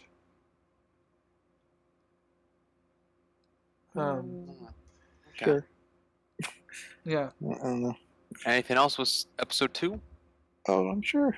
I barely made a dent in my notes. I have to prioritize. Well, I guess this is a good thing. During the like the cafe scene or whatever, with Cameron. They bring up Kingo, which is Camille Nanjiani's character in Eternals, where Cameron's mom liked Kingo Jr. or whatever, but he's more of a Kingo Senior, but it's the same guy, because that was the joke from Eternals. All right. I guess it was I missed good that they found a way to nod to Eternals. Yeah, I got another convenience I suppose to point out before we move on. Kamala brought her fucking costume to save the boy. Yeah, I wrote that down too. She had time to go get dressed. She had time to go get dressed, and I'm like, wow, that's okay, show, if you say so. And with that, do you think the boy would have survived that little plinko down the funnel? Came out with. Did he get hurt at all? He's like, "Oh, my arm," right? I thought he broke a leg, or like something. Definitely injured. Definitely injured. I don't remember the end of it because I know that she was lower, but I don't know if he was still like 3 or 4 stories up. Yeah, when he this fell is when she again? gets another random flash. Oh yeah, also very convenient, that flash. I It know. was just, of course, it has to happen now, but I mean, it doesn't even help because they don't get triggered by anything. yeah, I can't really judge them because I don't know how they work. It's just, other than the fact that I don't know how to work is they work as a problem. But yeah, that's all I got for episode 2.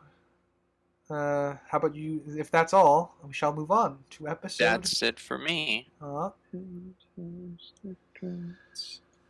mean, at the very end, she got chased by the drones, the incompetent drones. Yeah, I'm like, if drones could be incompetent. Mysterio's drones. I mean, Yeah, the I wrote Stark drones. Stark drones. Yeah. They look like them, but I'm gonna guess that they are not them because even the Stark drones had some level of competency. I do not think they are Stark drones. They looked very close. At least they took inspiration, I guess. But yeah, Kamala runs over all the guys at the other end of the alley and gets in Cameron's car, conveniently there. Yeah. And they're like, where'd she go? How did they miss the her? car? I have no idea. I had no idea. It doesn't make sense. Once again. Well, damage control sucks. Yeah. So. Yeah. What a cliffhanger for episode 2. Yeah. And then we got a flashback, I think, at the start of episode 3. Yes. We shall move on. Things that you liked from episode 3. Go. The hint that what is this? British occupied India, 1942, correct? Yes. All right. When they look up, the ground is the 10 Rings logo. Mm-hmm. Oh, interesting. I thought that was cool. I didn't know if it was 10 rings, but I definitely saw the circles. Yeah, I think it's 10 Rings because as well. it looks like the symbol, at least the symbol that Mandarin uses, like on his hack videos. You know what, that helps a theory I had. I wrote down if the bangle is related to the 10 rings the weapon 10 rings. It might be in the similar vein of relics. Because I mean, so that would help if that's the case. Yeah, because they sort of allude in Shang-Chi that they go into a different dimension, right? For the almost. Did they said it sent out its signal. Well, no, I mean like when they're going to fight the dragons and stuff at the end, like the demons that are coming out of whatever. They use it to block the dimension where the Soul Eaters come from. I'm like, I don't think they ever go there. They don't ever go there, but we delve into that a little bit with them having to defend a gate, I guess, from the other side. I wrote down another group of hidden people on Earth. Fuck me. There's just so many now in the MCU. They got so many names. Yeah. Um, I love my favorite joke in the whole show is probably in this scene. It's like I'm a gin, a tonic, or in this episode. I don't think it's this opening scene, but I it's no, that's bad. go go with on. Bad than good. It's more bad than good, so I'll save that. Good and more good. The wedding. Wedding looked cool. Was that Man, episode 3? Wow. Okay. Yeah, I The believe wedding that. did look good. Yeah. wedding was nice. I liked the talk between Kamala and I guess the leader of the Jins because I don't remember her name. Oh, the Cameron's mom. Yes, Cameron's mom. Najma. Najma. Najma. Najima. Okay. Najma. Yeah. I did like their conversation where she's kind of like once she's their private talk. I'm like, oh, that's kind of nice. And I'm like, and I'm like, huh, she might not be a bad character. Ha ha ha. Hint, And hint, she's bad hint. on both fronts. Yeah. But yeah, it was a good decent scene there. Yes. I do like the wedding a lot. I thought it was very wholesome. Kind of go. I mean, it's piggyback probably off one of my Springs. favorite parts of this whole show was the wedding. Especially the fact that Kamala's brother was also in on the dancing and had his own routine. Yes, and I like that Bruno was also dancing because Bruno looks out of place, but he just owns it. Because he's what a Chad. Yeah, Bruno is a Chad. He definitely embraces his friend's culture to its fullest. Well, I guess his family, by extension, as we said, it's pretty much his family now. Yeah. That he won't see anymore now that he's going to California. I'm, I guess, biased slightly. Of it didn't necessarily look the best, but I am a fan of Bon Jovi.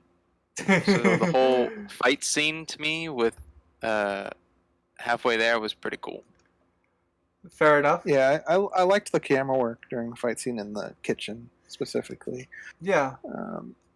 Reminded me of and the raptors music crawling around in the worked. kitchen. I don't know why she was able to fight. I do not either, because I liked they showed her training sequences, but they never really built up to the fact that she. They never showed combat training. It was just power training. Yeah, and they showed some general like strength training, like she's exercising and stuff. But I'm like, that's not necessarily combat training. Like there definitely should have been a scene with them trying to practice like her projecting a fist or her figuring out how to use the more combat heavy aspects of her powers. Yeah, like these guys were very trained. Specifically, the guy with the belt, which made me laugh. I don't know if it was an actual belt, but that's all I kept seeing when he kept whipping it around. Yeah. Highly trained, but she came out fairly untouched during a lot of that. And I guess the only credence I can give to that is that she was mostly trying to run once her family was out. I think that helps explain a little because her attacks are very defensive. Yeah. Well, yeah, but you still have to do defensive training. That's true. She was dodging. It's still It wasn't just she was putting up a shield. She was dodging actively. Yeah, so like I said, it's not as bad as it could be, but it could have been better if it had been if they had shown her practicing like putting up shields to protect herself, or at least throwing a fist, a cuff, I guess. I do like Bruno. I'm gonna praise him a lot. Bruno, throughout what the a show. hero! Yeah, I know, right? I do love Bruno's reaction to Kamala telling him that she's a djinn. Just the look on his face is funny and appropriate, I think. They're going to talk about him throwing wedding gifts at the bad guys. I mean, yes. Also, normal guy helping his superpowered friend to fight off bad guys who ruined the wedding. What a good guy. Yeah. Let's bring up Wait, are we? Are we in positives right now? Yes. Oh, I was gonna bring up negatives. Oh my god. I almost Oh. did that. You're excited. Yeah, I hope I don't forget my point. Uh, Someone else or something. I need to read my notes if I have anything else positive. Kamala had a talk with the gosh, I don't know what the names are that for them. It's not For the who? pastor, but the church leader, I guess, at the mosque. I had his name written down somewhere. They have a talk outside the house. Which that was nice. That he actually had like a one-on-one, not just like, come to the mosque Sheik. and we'll talk as people. His name is Sheik. Sheik. Was that this episode? That was before the wedding. It was earlier. Then yes, I agree. Sheik Ben, is are just a your good notes character okay? overall. Huh? Are your notes okay? I got 8 pages to read. Yeah, I liked Sheik. He was good throughout the whole thing. I like the stick to the classics line where she goes to pull the fire alarm. Because Bruno's like, that's too easy, isn't it? And she's like, stick to the classics because it works or something. She says it's, yeah. I like when Kamala's dad visits Bruno at his like shop, and he's doing research and stuff. So he reads him the story because he can read the language. So he decides to translate for him and read him the story. Yeah. He gets a fruit pie and freaks out. Yep. To be fair, I've never had a fruit pie, one of those kind of fruit pies until like half a year ago. So I get that. I'm like, I've been missing out. Yeah, they're pretty tasty. That falls on the negative again. But since we're on the topic right now, something that annoyed me in this show was how often they kept relaying the same information to us. Yes, I did write that down as well, so it's fine. Yeah, like the Jin stuff was told to us like 3 different times in this show. Yeah, I do like the dad scene because at least we get a lore about the Jin, I guess. If you don't, for those who aren't like into mythology, so we get a bit of like the lore from the dad talk.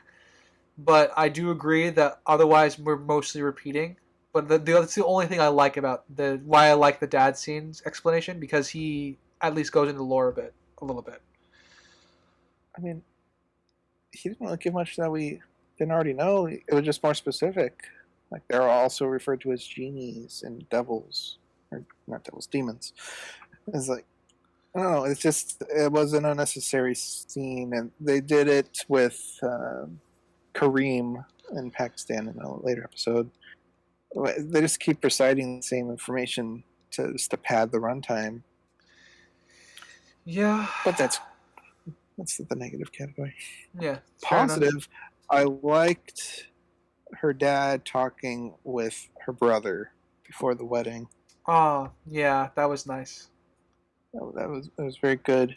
I like that she got to $732 to his name. Yeah, He'll make it work. I have confidence in him.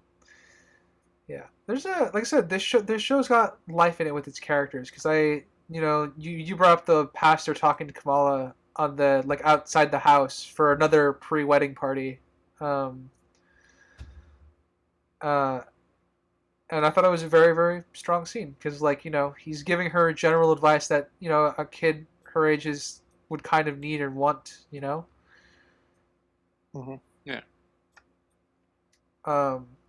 And Bruno made her the mask, right? Yes. Okay. Or at least he gave it to her. Yeah. I assume he made it. Either or. Definitely painted it.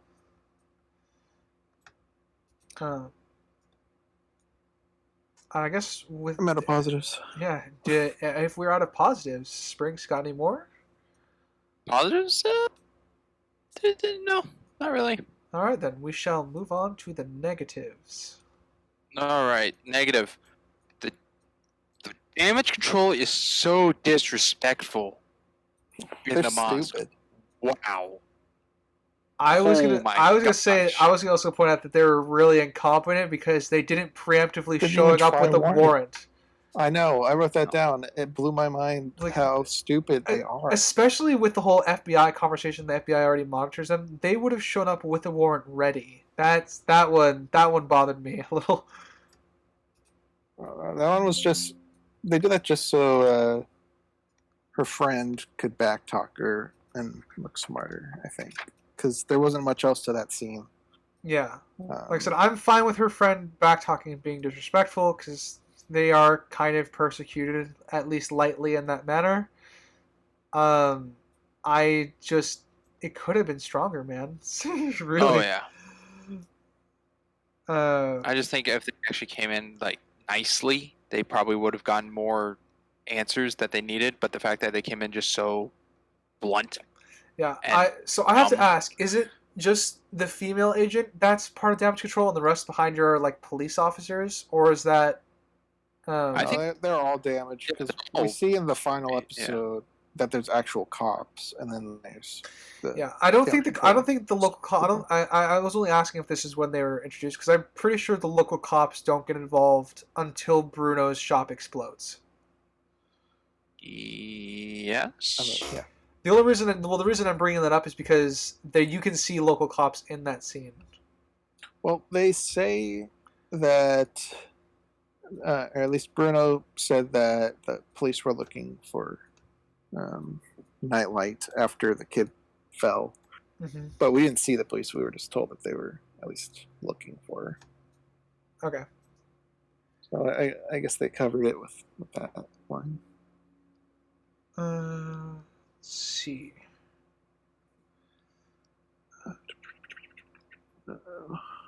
Oh, this is unfortunately this is personally a positive. I like that when I'm gonna jump back because I forgot to mention it earlier. I like when they're talking about the potential dangers of opening a hole in dimensions to save Cameron's family. Mhm. Bruno explains the dimensional travel problem, and I like that he says that, well, this is why you're different from Carol Danvers. Carol Danvers wouldn't think. I might have smirked at that because, I don't like Captain Marvel. Hey, Shocker. when Bruno's right, he's right. Yeah, when Bruno's right, he's right. Because I like that, Kamala's actually thinking about it. Like it's not an easy choice to make, putting people in danger just for the sake of saving other people. So I like that I guess they took the time to consider it. I like Bruno, but I'm kind of annoyed on his level of smartness here in this show, because He's the MCU keeps doing this because they did it with Ned, where Ned hacked into the Spider-Man suit, this suit that Tony Stark made.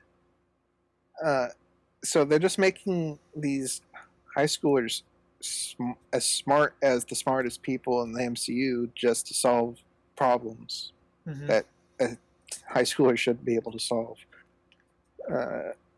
Even though he said Eric Selvig wrote a paper, Eric Selvig should have been able to solve the problem. Then, Yeah, I don't know. It's just I do they're like making him too smart. they're making him too smart, but I do like the fact that he's at least researching, so he knows as much as Eric Seldrick does. So like, even if Eric Seldrick hasn't solved the problem, he hasn't solved the problem as a result because he just read the paper.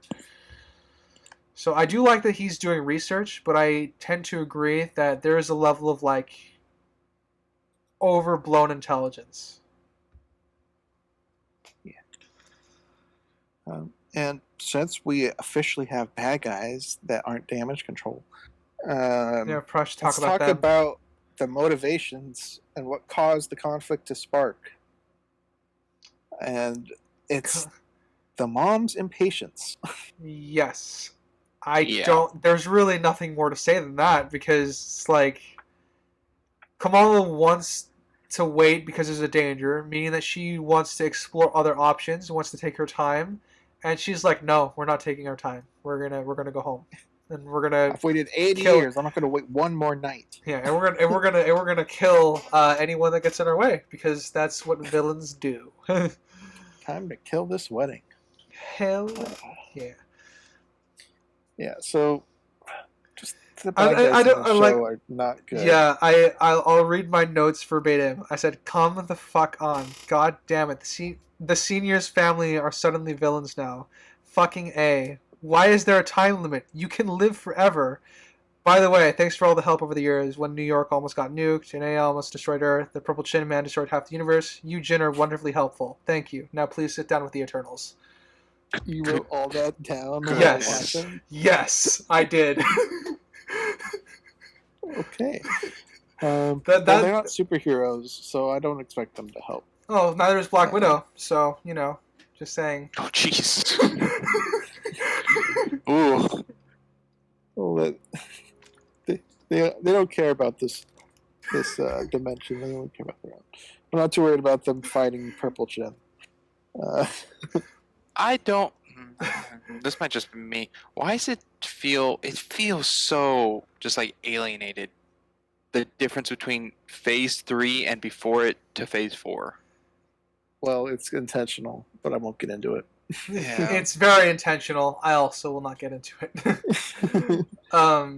But yeah, so I wrote all that in once, and I do agree with you. I was probably on the emotional high. I don't think they would have helped out with Purple Chin Men or an AI destroying the Earth or New York. I'm just annoyed that I thought they had powers or they were skilled enough to like fight as assassins, which would put them on par with Black Widow, so they would have been useful.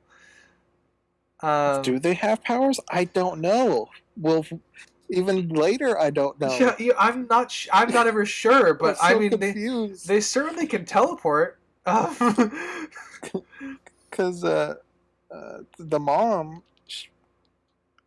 getting into the finale, I'll say it anyways. The mom passes powers to her son somehow, and I don't know why. Yeah, Or I how. do not know. She never used powers up to this point. Yeah, so Yeah. they're pathetic villains.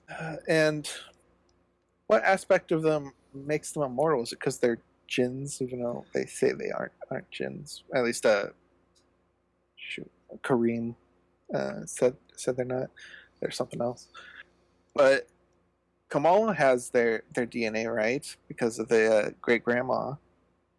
So does Kamala age slowly? Why doesn't she do that? Why doesn't her parents do that? Well, she's Or her half mom human. I think and is her going to be the grandma. excuse. That'd be lame. I agree. But that would be the route they'd have to take. Or that human DNA mutated. Ooh. Oh, you're onto something. And how about they pretty much got Kamala dead to rights, and they ever surrounded. And I was like, what's going to happen? Is the sister going to save the day? Because at that point, the sister went to look for Kamala. Mhm. And I'm like, is she some super secret superhero or something? But no, damage control. Just arrest everybody. Easy. Yep. Piece of cake. And then There's something in the kitchen which is Yes. so unnecessary. oh, And it just the lights just look like a cruddy version of Jurassic Park yeah. with the whole hunting thing. No, it's before that when she goes in the kitchen, tells everyone to leave, and turns around. There's two goons, and then there's one in front of her. He just randomly punches a chef. yeah. He's a bad guy. Did He you did get the memo, He Sprint? did nothing. Yeah. He's a bad guy. Washing a salad or something, and he just punches them in the face. It was terrible, but I do like the reaction of everyone else. Like, oh, we're done. Nope, none of that. One lady's like, oh, hell no, I'm not staying here. Yeah, I like all, Leaves. and they all leave. I do like the reaction to that. Once they realize it's a serious situation, they all fucking nope out. But I do agree, it is very unnecessary. Well, the first guy that they took out was also unnecessary. Ugh. Just to show they're intimidating. All that the bad guys, what were they called? Clandestines. The Jins, They the were clandestines. Huh? Yeah, they have a lot of names. Just clandestines Yeah. is fine. Yeah. They were all lame characters as well. Like the bearded one, they tried to play him off like he had a character. Like he was the kooky one. There was something But there. that's all it was. There was something there, but they did absolutely nothing with it. Yeah, they did nothing. Something else I didn't like was they've been so creative in the past 2 episodes so far of like the texting messages, and they made a very boring one with Cameron. Yes. It was just text with bubbles. Yeah, that just popped up. Focus on the wedding. Yeah, I thought that was very lame. I guess I didn't really think about it, but I suppose comparatively, what is his name? Is this also? But it's going with tone as well, though. The text messages that were used in With the Bruno? scene was when she was happy, but in this she's kind of sad and conflicted, so it shouldn't be all poppy and happy looking. I believe that pulls it off. Yeah. So I think that was just within the tone. Oh, even beforehand when she's telling Bruno like, I can't make it. There's still the like sad face on the shop and the neon sign, and like even that is still like upsetting. But I guess that still makes sense. I think it's because she's texting Cameron and not Bruno then. But yeah, I like the sequence in the kitchen. I do not like the fight when they're out in the table room. No, the room with all the where tables. she gets thrown onto a table and disappears. Yes, Yeah. the choreography here is not only really bad, it's just people are aiming for their weapons and stuff like that. But it's not good. No. She also throws her her classic giant oversized fist punch, which I guess is yay. Yeah. Yeah, because the stretchy powers. Yeah. Is this the line after the DODC show up, or is this before where like they confront Cameron and just like, why should I protect those who betray me? That was before. Okay. That's when they surrounded her. Yeah, why should I protect those who betray me? And I'm like, where's the betrayal? I don't think she ever promised to not help you. She told them to wait 1 day, Ryder. That's betrayal. What? How is that not clicking? Yeah, I did write in my notes, go fuck yourself, you pathetic attempt at villainy. Because my notes are very spicy. I could tell. And then, oh man, and then the damage control shows up and they just rifle the back of someone's head. Yeah, and then and the Bruno and Kamala just walk out. Yeah, they just leave. All good. No one saw them. They're sneaky. And then her friend sees them as they leave. Yeah. Yeah, which Kamala uses her powers to close the door, and that's how she got found out by her friend. Yeah, it's a little bad. Only a little. I would have loved it if her friend saw through a window Kamala fighting in the I guess main room. That would have been better than Kamala closing the door with her powers. More impactful for sure, anyway. Yeah. I guess I have one more thing, but does anyone have anything else for episode 3? 1 of 3 still, yes. Yeah, 3. I think I've got my most of it. Crimson? And what triggered the train? The bangle. Didn't she stab it with a knife? No, that's not the finale, isn't it? No, she just grabs. She just grabs her wrist. Grabs the bangle, and they both turn all purpley and see a train. I have no fucking clue how this fucking. I don't have the magic system in the MCU is broken. I have no idea how this relic works. That really comes up is at the end. The grandma says, "Did you see the train? I did. That was me. I did that." Like, Can she Did she activate the say back she on did her that? own? yes, She that. said Yeah. she saw it. Yeah, right? she didn't said say she did said it. she said that was a shared vision. Like she had the vision as well. Yeah, so she didn't do it. She Oh, said she didn't do. that Oh, okay. she saw it. I Uh, thought she caused it. Mm-mm. Okay. I will. I think my last thing I'm gonna say about this episode is once again the mom just blames Kamala for ruining the wedding, and I don't know if people are being arrested. I don't gonna really blame her for that.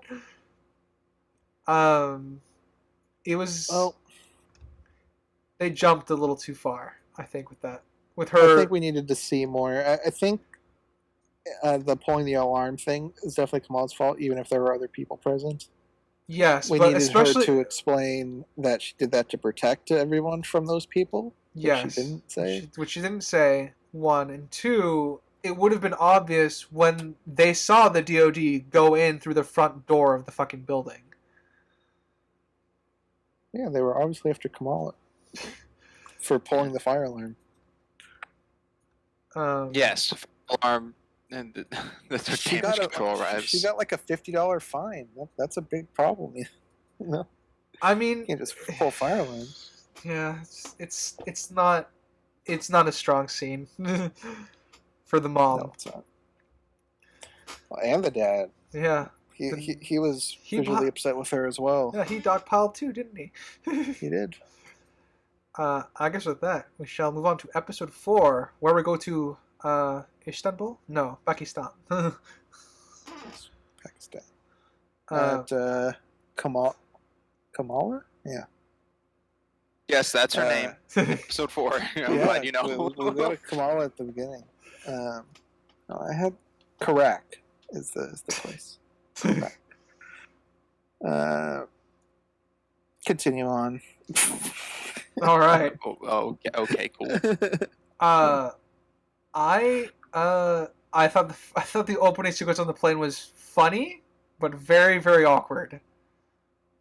This poor guy sitting between Kamala and her mom. We're trying to read a newspaper. I could have Mother. swapped seats. I was They going to really- say that. Why wouldn't they? Yeah, I 'Cause don't know Who why. would want to be in the middle seat? I think the mom would want to be by Kamala after being grounded forever for ruining the wedding. I But think positives. I think my episode 4 notes got deleted. That makes me sad. What? Yeah, I can't find them. One positive, when she's doing something, I guess, illegal, she puts on a mask. That's nice, because she didn't do that beforehand. Well, not illegal, but at least she does something to hide her identity in some way. When they go to the train station. Yes, when she encounters Red Mask Boy, Red Dagger Boy. Yeah. Red Dagger. Yeah, I like that as well. I'm quickly trying to think. I like the strong family dynamic that's trying to create here with the grandmother. I like the grandma, Yeah, she's very nice. which really goes counter to the hate that the mom had towards her in previous episodes. Yes. Getting mixed messages here, show. I thought they captured like the street culture vibe really well with her touring around with her cousins. Yeah, I think it drug on a bit too long through this part, like through the market and everything. Mm-hmm. Which is why it's one of those situations that I brought up earlier where I felt like this should have just been of the culture and not a superhero show, because then it felt like it fit, but in this it felt too long. That might be personal gripe. I don't know. I think Meshes with you guys. It does feel long, but it's not like I had an issue with it because they were still accomplishing something. Like Kamala's looking for that train station specifically, so Something I liked about this episode that is my favorite out of the rest of the episodes is by watching this week to week. I was kind of, as I said, it's better to binge because the cliffhangers were kind of eh. I think this was my favorite cliffhanger in this episode when she gets transported back in time. Yes, that was. Without the time stone. Yeah, I was really worried when that happened, but I'm like, well, you hooked me for the next episode because yeah, that was a very strong transition.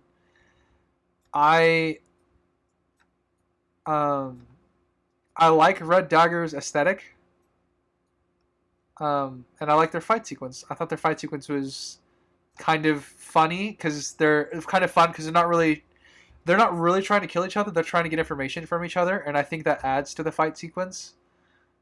Is that what he was trying to do? I thought he was trying to kill her for the beginning of that fight. Because he thought she was a clandestine. Yeah, He was chucking knives at her. He was throwing knives at her. He tried to kill her. Until he got her jokey tone, I guess. Yeah, I think he definitely tried to kill her at first, but I think he rolled that back because once he realized that she was not who he was looking for, because he was looking for her grandmother, I think. At least that's what I got. Well, he sensed the nur from the bracelet or the bangle. So he was curious why she had it. There's something I don't like about this scene, about the fighting scene. Go on. From previous, in the wedding fight, one of the guys breaks her platform to make her fall into that table. Yes. The same thing happens in this, where they're aiming for her platforms rather than just her. Yeah. Like I said, especially since she's a way bigger target. Yeah, at that point, I just assumed that they were just trying to get information from each other. Because I, even though he was throwing knives at her, I assumed he was trying to question her. So that might have just been me misinterpreting the opening of the scene. So. Well, yeah, I certainly from the beginning, I think he tried to kill her. He thought she was the enemy, so that makes sense to me. Positive. The art department for set design. I liked the house, the interior of the house. Yes. House looked good. Oh, yeah. Very beautiful. I think even the outside was very nice.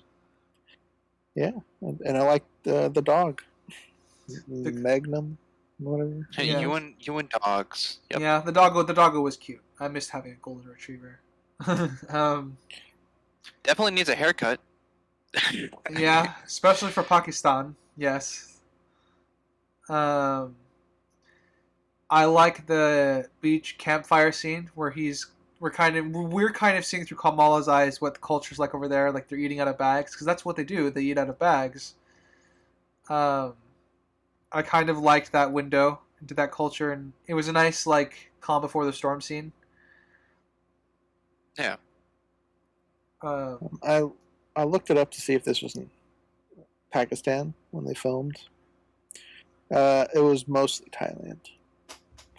So, I'm not surprised, unfortunately, but at least they, shot on location somewhere.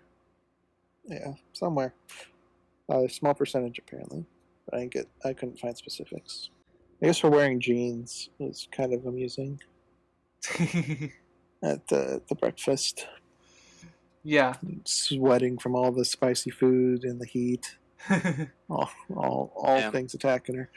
We get a bit of an explanation. Did you guys like that? Of the dimensions? Genes? No, the dimensions stuff. Oh.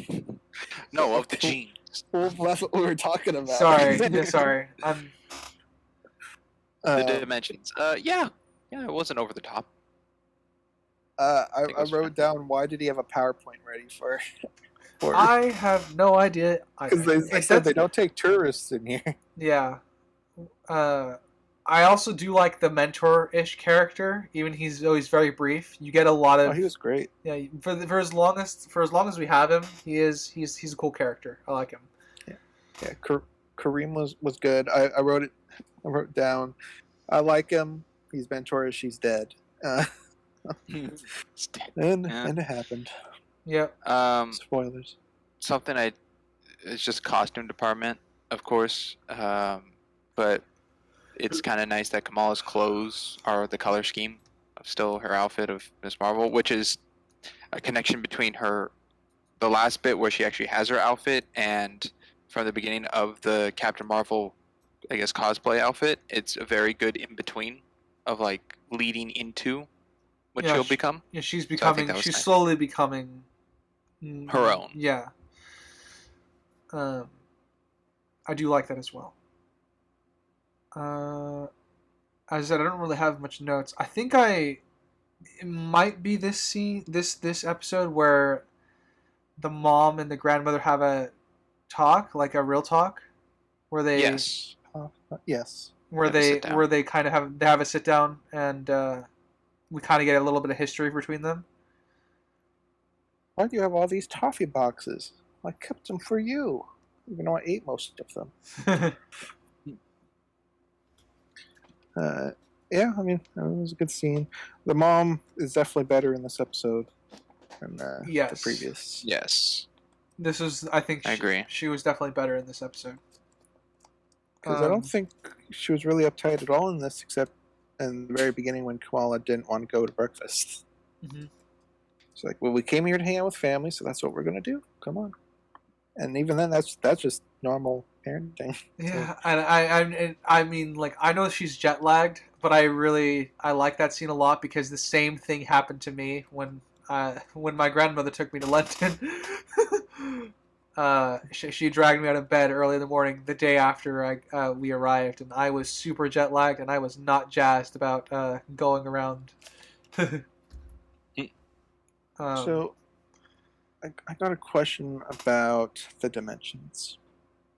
Are they the same thing as universes? They didn't really distinguish the two to me. What's the difference between a universe and a dimension? Yeah, I don't know the distinguishment either. So, Because if they're the same, then the clandestines, whatever, the bad guys would be making a massive incursion in this world for the past 80 years.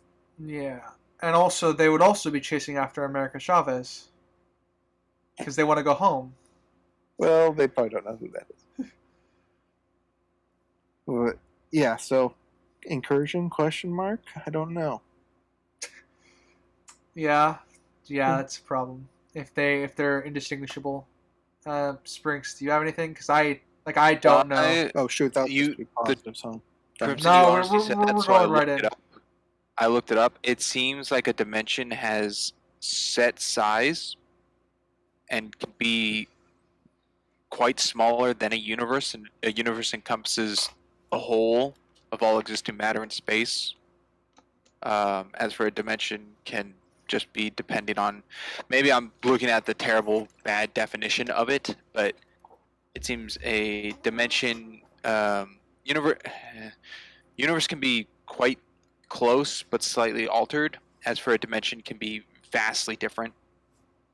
well, a universe can be vastly different. Hence, That's paint true. world. So, yeah, I don't think is that just a general definition or an MCU definition? That was a general. Okay, because the MCU I don't think has distinguished, Yeah. which is a problem. I hope they will eventually distinguish it, but yeah, because now that we're dealing with both multiverse and dimensional shit, we need something to distinguish the two. Yeah, because right now we got the Noor dimension and the mirror dimension, right? Mhm. So that's pretty much it. And we barely even know what the mirror dimension is. And there's the dark dimension for where the bad powers are. So they just need to talk about that stuff. Mhm. If dimensions are going to be their workaround for universes, because that's how they could explain America Chavez. She came from a dimension, so that's why there's only one of her. There's one dimension or something. I don't know. But they need to get on it. I'm looking at a definition of like MCU connection, and what I'm really pulling up is in the MCU dimensions are lands containing similar space, matter, and energies, but are separated by differences between elements. For example, Tao Lo from Shang-Chi, the Dark Dimension where Dormammu is, and the Quantum Realm. And it also lists that the 9 realms, such as Asgard, and are connected and stated as dimensions as well. Asgard's a dimension? That's... The what? That's what this is saying. That's already an inconsistent problem, because the Asgard is a fixed point in space that we know is not in a different you can dimension. travel there normal. Yeah, so that's an inconsistent problem. But that's not... Like that's Thanos flew his ship there. No, that's- Supposedly the universes are only listed as numbers. So like Earth 616 or the numbers that they said in Doctor Strange, those are universes. If it's not a place listed with a Earth number, then it's a dimension. I mean, that's a classification, but what's the definition? I don't know. They sound the same. Is the I problem. tried to look up quickly on the fly, but that's the best I could come up with. Yeah. Okay. I'm like I said, I don't have my notes, so my positives for episode 2. I like the shot where her and Red Dagger square up at the end, side by side. It was okay. Like I said, I liked Kamala and her grandma having that talk on the roof. Talking about the grandma being conflicted, being Pakistani and Indian and all that. Mm-hmm. It was a good scene. Good one-to-one. Yeah, I agree with that. I think that pretty much wraps up my positives. Any left from you, Springs? Positives in this episode? No, I think she has a good, somewhat awkwardness relationship with her cousins. Which is nice because she has cousins. They left her. I mean, when she is around them, because they're very, welcoming and bring her in, but she, doesn't quite know them that well. So I think that was done well. Yeah, appropriately done for people who don't know each other all that well, but trying to include each other in activities. Yes. Which is why I think it supports the scene why she would go hang out with Red Dagger's friends on the beach or wherever the fuck they are. Yeah. Yeah, that makes sense. It didn't make sense that they left her there because what's her experience in Pakistan? She was born and raised in America, right? Because that's what her parents said, correct? Family, cultural, yeah. So if I went to Switzerland, because I have family there, and I just got left in a market, I don't know what I would be doing here. What's going on? What's going on? So them just ditching her, I think, is stupid, even if they're not close. And I guess with that, we're going to go right into bad stuff. So yeah, into the bad. What are your thoughts on that? At that point. That one in particular, I didn't care. They talked about it, like she wanted to go off on her own, and I would expect if I want to go off on my own, my cousins would let me go off on my own. So they didn't even tell her where the train was. Yeah, that was very rude of them. They sucked. Did she ask them? I don't remember her asking. Yeah, she's like, "Can we go to the train station?" And they said, "No, we want to go somewhere else." So they left her. Okay. Yeah, okay. So then she asked instructions by the guy that took her picture and charged her, which definitely makes sense. I was going to complain about that, but then he charged her. I'm like, okay, good. That was real. Yeah. Then we have clandestines escaping from prison. Was it escaping or just waltzing out? Good point. They just walked out of prison. Yeah. And what a caring and loving mother character, by the way. Yeah, that's that. Is that what the 110% you were saying earlier? Oh, for her just being pure evil? That's her in general. Yeah, that's just her in general. This would definitely be in it, for sure. You're wounded. Goodbye. Well, she didn't leave him because he was wounded. She left him because he betrayed her. Yeah. Yeah, she's terrible. Not much to say on that. Damage control is terrible Yeah, as well. they can't even stop them from leaving the country, and they show up the next day in Pakistan. Because fucking Well, hell. So damage control is supposed to be controlling, in this case, like super people, Mhm. right? Yeah. So would they not have special restraints at this point in the MCU to restrain people? Well, I mean, I assume they would with the raft having being existing, but I don't fucking know anymore. And it wasn't like some secret government base. They just left through some random building that looked like it could have just been some building in New York or something. Who knows where they were? But it was just a hallway and then a door to freedom. That was their prison. That was their getaway. Yeah. Lots of convenient teleporting in this plot. So much of it. It's aggravating.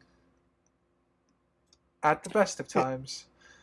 And the way they keep tracking people makes no sense to me.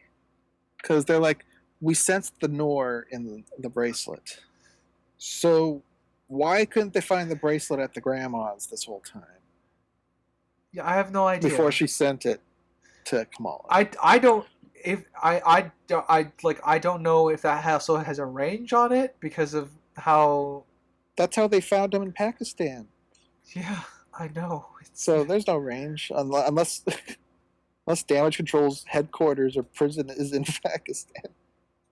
It could be. We don't know where their headquarters are. That would actually solve problems, but yeah, I don't think that I don't think that it was. Not likely. Yeah. This episode has a lot of problems. Mm-hmm. Yeah.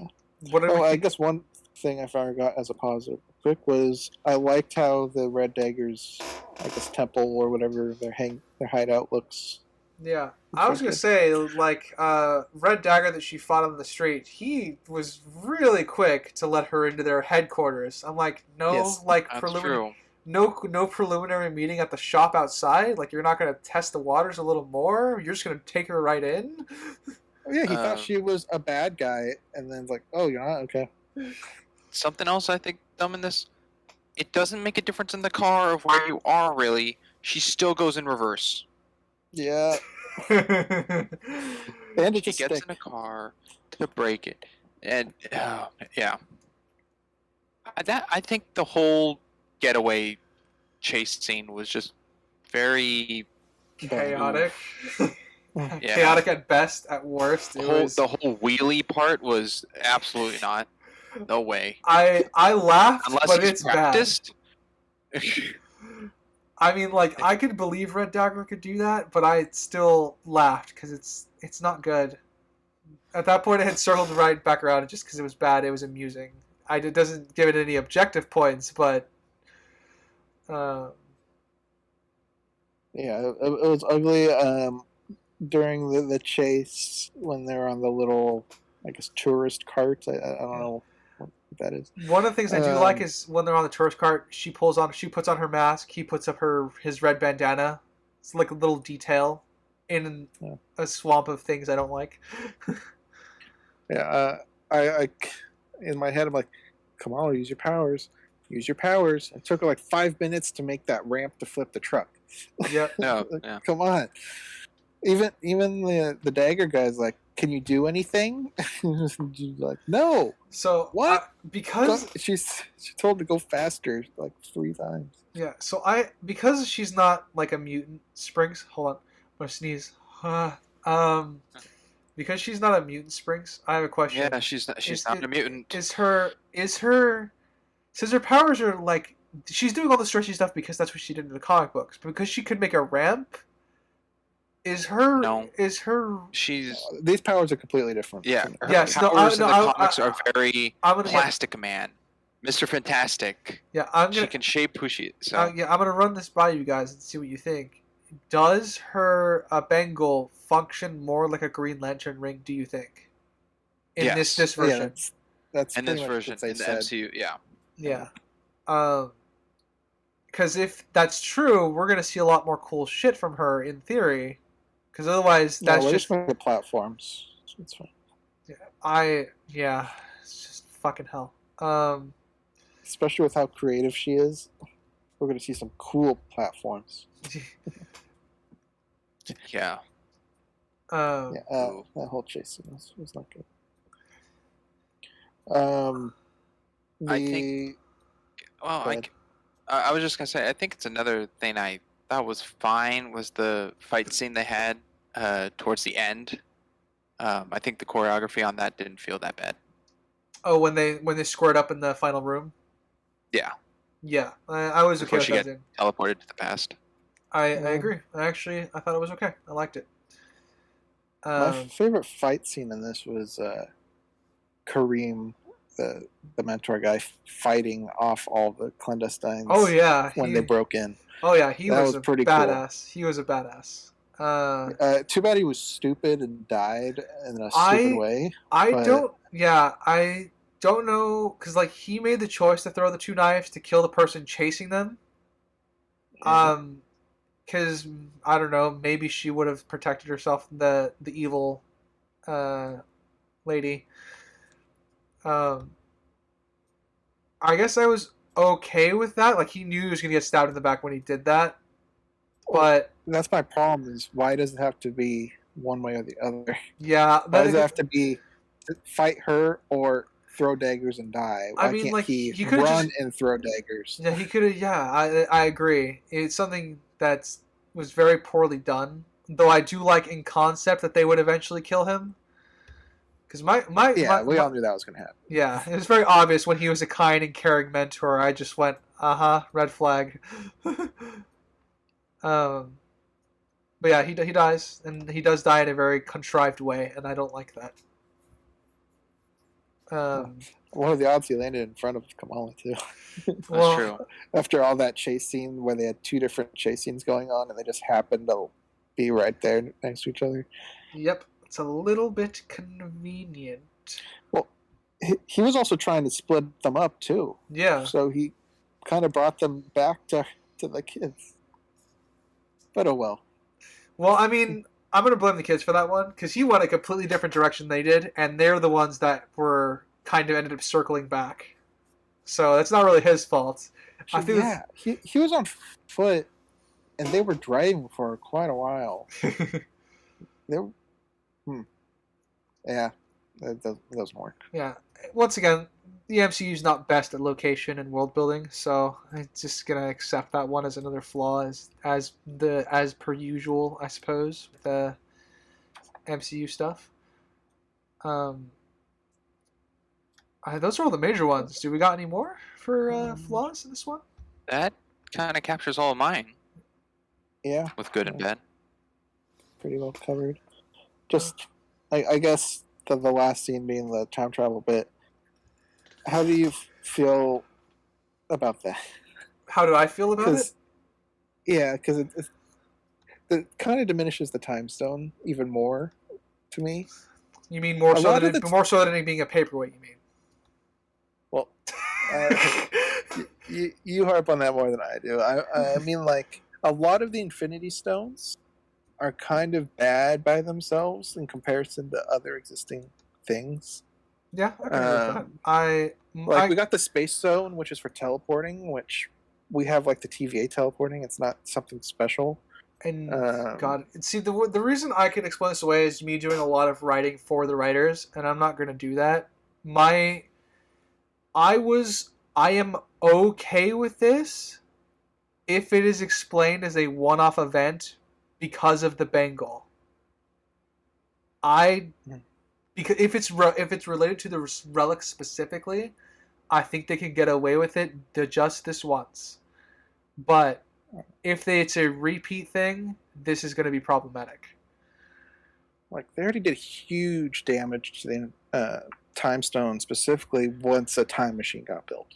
Yes, because then the stones was it useless. Can kind of do different stuff where it can do specific spots, can be rewound, kind of like with Doctor Strange and the Apple in the first. Yeah, it's still specialized and can do a lot, but it definitely diminishes it. And now that we're adding another element of time travel without the time stone, it's just going to further diminish it. The only Infinity Stone that hasn't really been replicated in any fashion, I don't think, is the Reality Stone. And that's kind of Scarlet Witch doing that, but that's chaos magic, kind of goes hand in hand. Yeah. So that's pretty much it. So I hope they try to stay away from using Infinity Stone powers elsewhere. I think the only stone that hasn't been affected much would be the Soul Stone, actually. I'm not sure how they... I'm not even sure what that does still, but... Me neither. But, that's why it's Dead not... people.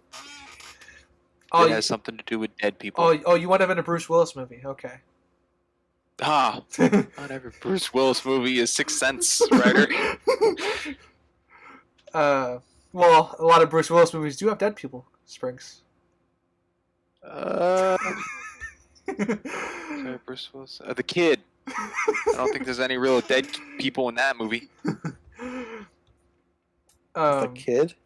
Yeah. Bruce So- Willis, The Kid.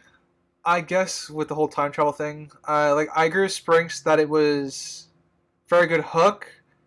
I was very, very worried. Because Oh, gosh darn it. I'm sorry. There is a dead person in The Kid. I screwed up. had to look it up. No, I just remembered. Is Bruce Willis in any rom-coms? Probably no death in Oh, that. probably. The only one I can think Well, of is Red, because that's a rom-com. Well, that's not a rom-com. It's a bit of both, all right? It's definitely got a Romance or rom-com some aspect. comedy? There's some other genres in there. It's a rom-com action. There you Uh, But we can save our talk of Bruce Willis for another time. go. Yeah. That we can. that we can. So yeah, as I was gonna say, I was very worried when she got transported back. I'm like, I hoped it was a hallucination, and then I learned that she was actually there. Because it does, I guess, for me also create problems. So Yeah, the fact that she was actually able to, like, with her actions, change things that happened in the past, unless Well, it's no, it's her. Is that she set It the always past into happened stone? this way. Yeah, Yeah. that was the whole thing. Yeah. She set the past into stone, and I'm like, I don't know how I'm more concerned about the rule breaking of her getting time travel back. Like if that's just something that she could do with the bangle, it's a fucking problem. I don't even know how it works. I with don't Bengal even know how it because activated. Yeah. Her ancestor talked to it, saying, "What you seek seeks you," and then Kamala gets summoned. Like, what? Yeah. How's that? The do rules anything. the rules do not make sense, and world building is, as always, a fucking issue following in phase 4. well, okay. So in all time, has every single time travel so far of characters where they are in their set period of wherever they go to, all act the same accordingly?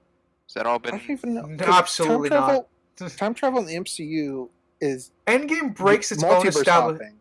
Endgame breaks its Right. own established rules that it creates with time travel. They try to explain time travel, and they break their own rules as they make them. So I'm gonna go with a no. None of them are. The time travel in the MCU is not consistent at all. Okay. The one 'Cause we to can me, agree they try to go for is that it's universe hopping, essentially. okay. Because to me, So Which travel is one which of doesn't two. make sense, because then we are oh god, what's her name? The great one? No. Ancient one? Bald The ancient lady. one, thank you. Yes, the ancient one. As the ancient one said in Endgames, like taking all the Infinity Stones out would destroy their universe. So they still take all the time stones out. Otherwise, they would be running Yeah, into and their then Cap duplicate. puts them back. Yeah, but they would be running into their duplicate selves essentially. And Cap going Well, back that's what already happened. doesn't make fucking sense. So that's Well, a that discussion. That's a discussion that we can get into another day. Endgame's not a great movie. There's. But we the- could say conceptually they have an idea of what they thought they were going for time travel, which I don't know how that implements here. It doesn't, because it's not. There's no consistency in time travel in the MCU. my Endgame's the first instance of it, correct? No, I would say Doctor Strange does it more. He sticks. It's a time loop, which I guess is time travel. He's messing with time. He does go Okay. with time there, yeah. Okay, yeah, okay, I guess that works. So far to me, for MCU time travel, whatever occurs or whatever you do in said time does affect the outcome. Because there's also time travel where it's like, oh, you can be there, but no matter what you do, it won't do anything. Or, what you do is still going to be universally corrected to get where it's already planned on going for the future. I don't think they've really touched on the MCU time travel of like doing something because what was it? War Machine said, "Why don't we go back and just kill baby Thanos?" And it's like, well, that wouldn't necessarily be true because of the whole universe things. It would be like if you went back, it would be fine, but in the other universe, it would be problematic. So, Bruce's explanation in that scene is not good. not really. So it does seem like they've established that if you're in the past, you can do things. Like it won't just be like it's like, oh, I can't do anything, or the universe corrects itself. It's like you can change things, and that's a timeline difference. Yeah. So I think in the establishment of this time travel here, where Kamala goes back in, she has created a new timeline because she makes the stars. That's the only way they can do it. Yeah. Yeah. Well, that's the only way That's what I'm saying by universe hopping. That's the whole thing. Because she creates a new timeline, that's a new universe. So it's just universe hopping. Yeah, but that universe isn't her future. That she goes back to her normal one, where I guess she was never there. No, she was nothing. Well, as she says, it was her the whole time. So like she made the story true, I guess. Well, then that's a real problem. Yeah, like I said, there's no consistency in the MCU with time travel. If she was there the whole time, and that's the story of how it goes, of like a prophecy, like someday in your life you'll go back in time and do what was meant to do for our ancestors. It's like, then that, oof. Yeah, it's a problem. Yeah. Because one thing they kind of did in Hawkeye for time travel is they had the whole Captain America, the Steve Rogers musical, and Ant-Man's in it. And it's like Ant-Man was never a part of the war, the Avengers one. But the only reason he would be there is because of Endgame. Someone could have seen Ant-Man when they went back in the past. Okay, you're gonna have to explain that one to me again. Okay, so in the first Avengers, it's just the six members doing their thing, saving New York. Yes. Then in Endgame, they go back to get one of the Infinity Stones in New York, and Ant-Man is teamed up with Tony, Hulk, and Cap, which is in the same. In that Ant-Man suit, though. The one used in Hawkeye, no, that's just some kid in a T-shirt. But he's in his Ant-Man outfit. Well, people wouldn't have known who Ant-Man was yet in 2012. That's true. They just see it. So I'm thinking someone saw him, and they don't know who he is until much later when he's actually announced. You know what? You know what we're forgetting, guys? Everyone, the Different TV universe as well. No. What we're forgetting here is the TVA prunes all the other timelines. It has to happen this way, because Kang wrote it this way. Oh, you know what? You kind of got me there. And in the back of my head, I could just hear Sinister going, "You're all nerds. It's a fictional thing." It doesn't matter. Well, I don't know. Spriggs, I think the whole play thing is just to throw in more references, kind of just like Avenger Con, where okay. Groot and Captain Marvel and Rocket shouldn't all be know there. that So we know that Ant-Man we know that Ant-Man has existed because it wasn't I forgot the actor's name. There's the original Ant-Man with Michael Douglas. Hank Pym? Yeah, it might be Hank Pym that might be right. They might be referencing, but it's well, time travel. Just a myth. No one ever saw him. He was just. That's true. He was a Shield agent. Yeah, but Shield is aware of him though. Like so, Shield, like he worked for Shield, so they would know that he is Ant-Man, right? They don't really get into that. I don't know. Okay. You I'm don't really see Nick Fury going up to Hank Pym and being like, "Hey, you got those Pym particles around that I need?" They just kind of go with Scott. Yeah, it's been a long time since I saw the first Ant-Man, but I don't think they ever really got into that. But he's still around because he goes to his company and everyone freaks out. It's like, "Oh my gosh." Like they don't remember him. Because the Yellow Jacket guy's in charge, Yeah. kind of. Yeah, I don't remember Ant-Man all that much, so if I'm poking holes, well, it's an MCU movie. Well, I guess let's go on to episode 5. Yeah, Oh, you want to talk about time travel somewhere? Well, I just mean- going into this. I mean, the time, Yeah, I mean, the we're time travel. speculating- I mean, the time travel stuff is important to understand because this is what happened this episode. We time traveled back here, so Yes. I'm kind of happy we front loaded all that. I suppose. I They like the determined beginning that of it this. doesn't work. The Something history I like. lesson. A little before that, just the Marvel Studios intro, how it went like Went old school old-fashioned. Bollywood look, kind of, yeah, Oh yeah, Should be Bollywood. I should point out with the music. I should point out all the intros actually look really good. Like, because they do the graphic design for every single intro, I think, for the show. With like they, whenever they introduce the Miss Marvel With like this Marvel title intro. screen, Okay, or that's what I mean. yeah. And they do it with the Marvel Studios logo for the first one for episode 1 too. But yeah, I don't remember that. Oh, I just know they each episode has a different song connected. I Yeah. believe. um, But yes, the history lesson, which is nice, yeah. For those who are well versed, I think this is a good idea. It does sum up everything, and I was okay with it. I didn't have any issues with it after having to do a bunch of my own research to verify.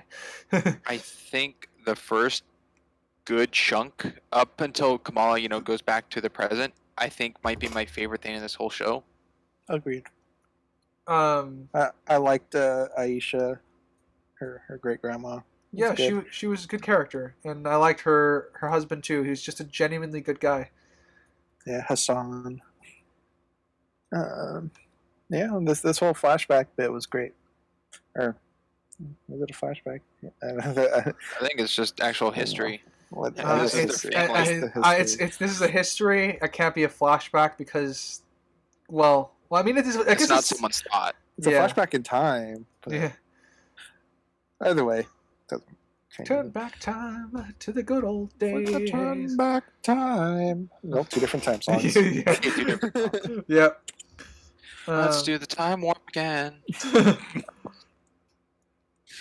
I think it's gonna be fantastic. All right. But yes, I very much liked all this. And the music I thought was, fitting with the atmosphere, the tension of what's going on with the British. Yeah, the I apartheid. just thought it was great. It was very good. I agree. I think everything from her, just us being there with Isha was excellent. I like their little family dynamic they have going on as well. Once she's around for a long time, we get the painting a photo of her, I guess, with her like having the flower in her hair, and they're out in the flower field. I think it's. I like the joke. It's an actual joke. I like when he pokes her with a stick and she says, "Touch me and I'll break your leg," and he's already hobbling around. Yeah, that's also funny. Yeah, the banter between them good. I like how the relationship built from her being silent and all that. It was good. For a very short, concise relationship, they accomplish a lot. To make it believable enough for us, as just we're like on very very quick whiplash catch up. And then we have our villainesses here as well. Lady who wants to go home, who shows up to ruin the long honeymoon phase, I guess. Yeah. Time to come home. I don't want to go home anymore. I have a family. I'm going to kill you. I'm impatient. I've only been here for 1 year. Just At because I'm this point. immortal. Yeah. Actually, how long would it have been from when they found the bank originally? 6 years, probably. Well, she has a They kid, got so the you can. kid. there's travel time involved. It's probably around 5-6 years. At least. I think a decade at the outside. Did they? Okay, so the first flashback, they're together still at that point when they first find the bangle. Yeah. So they've been here longer than 6 years, then, because they're already here. Huh? I'm not following that. Sorry, me neither. I'm sorry. They've been on Earth. They've been trapped on Earth longer than 6 years. Oh yes, okay. I thought you meant before Yeah. the relationship started. No, yeah. After Yeah. the fact, yes. You mean with like present day?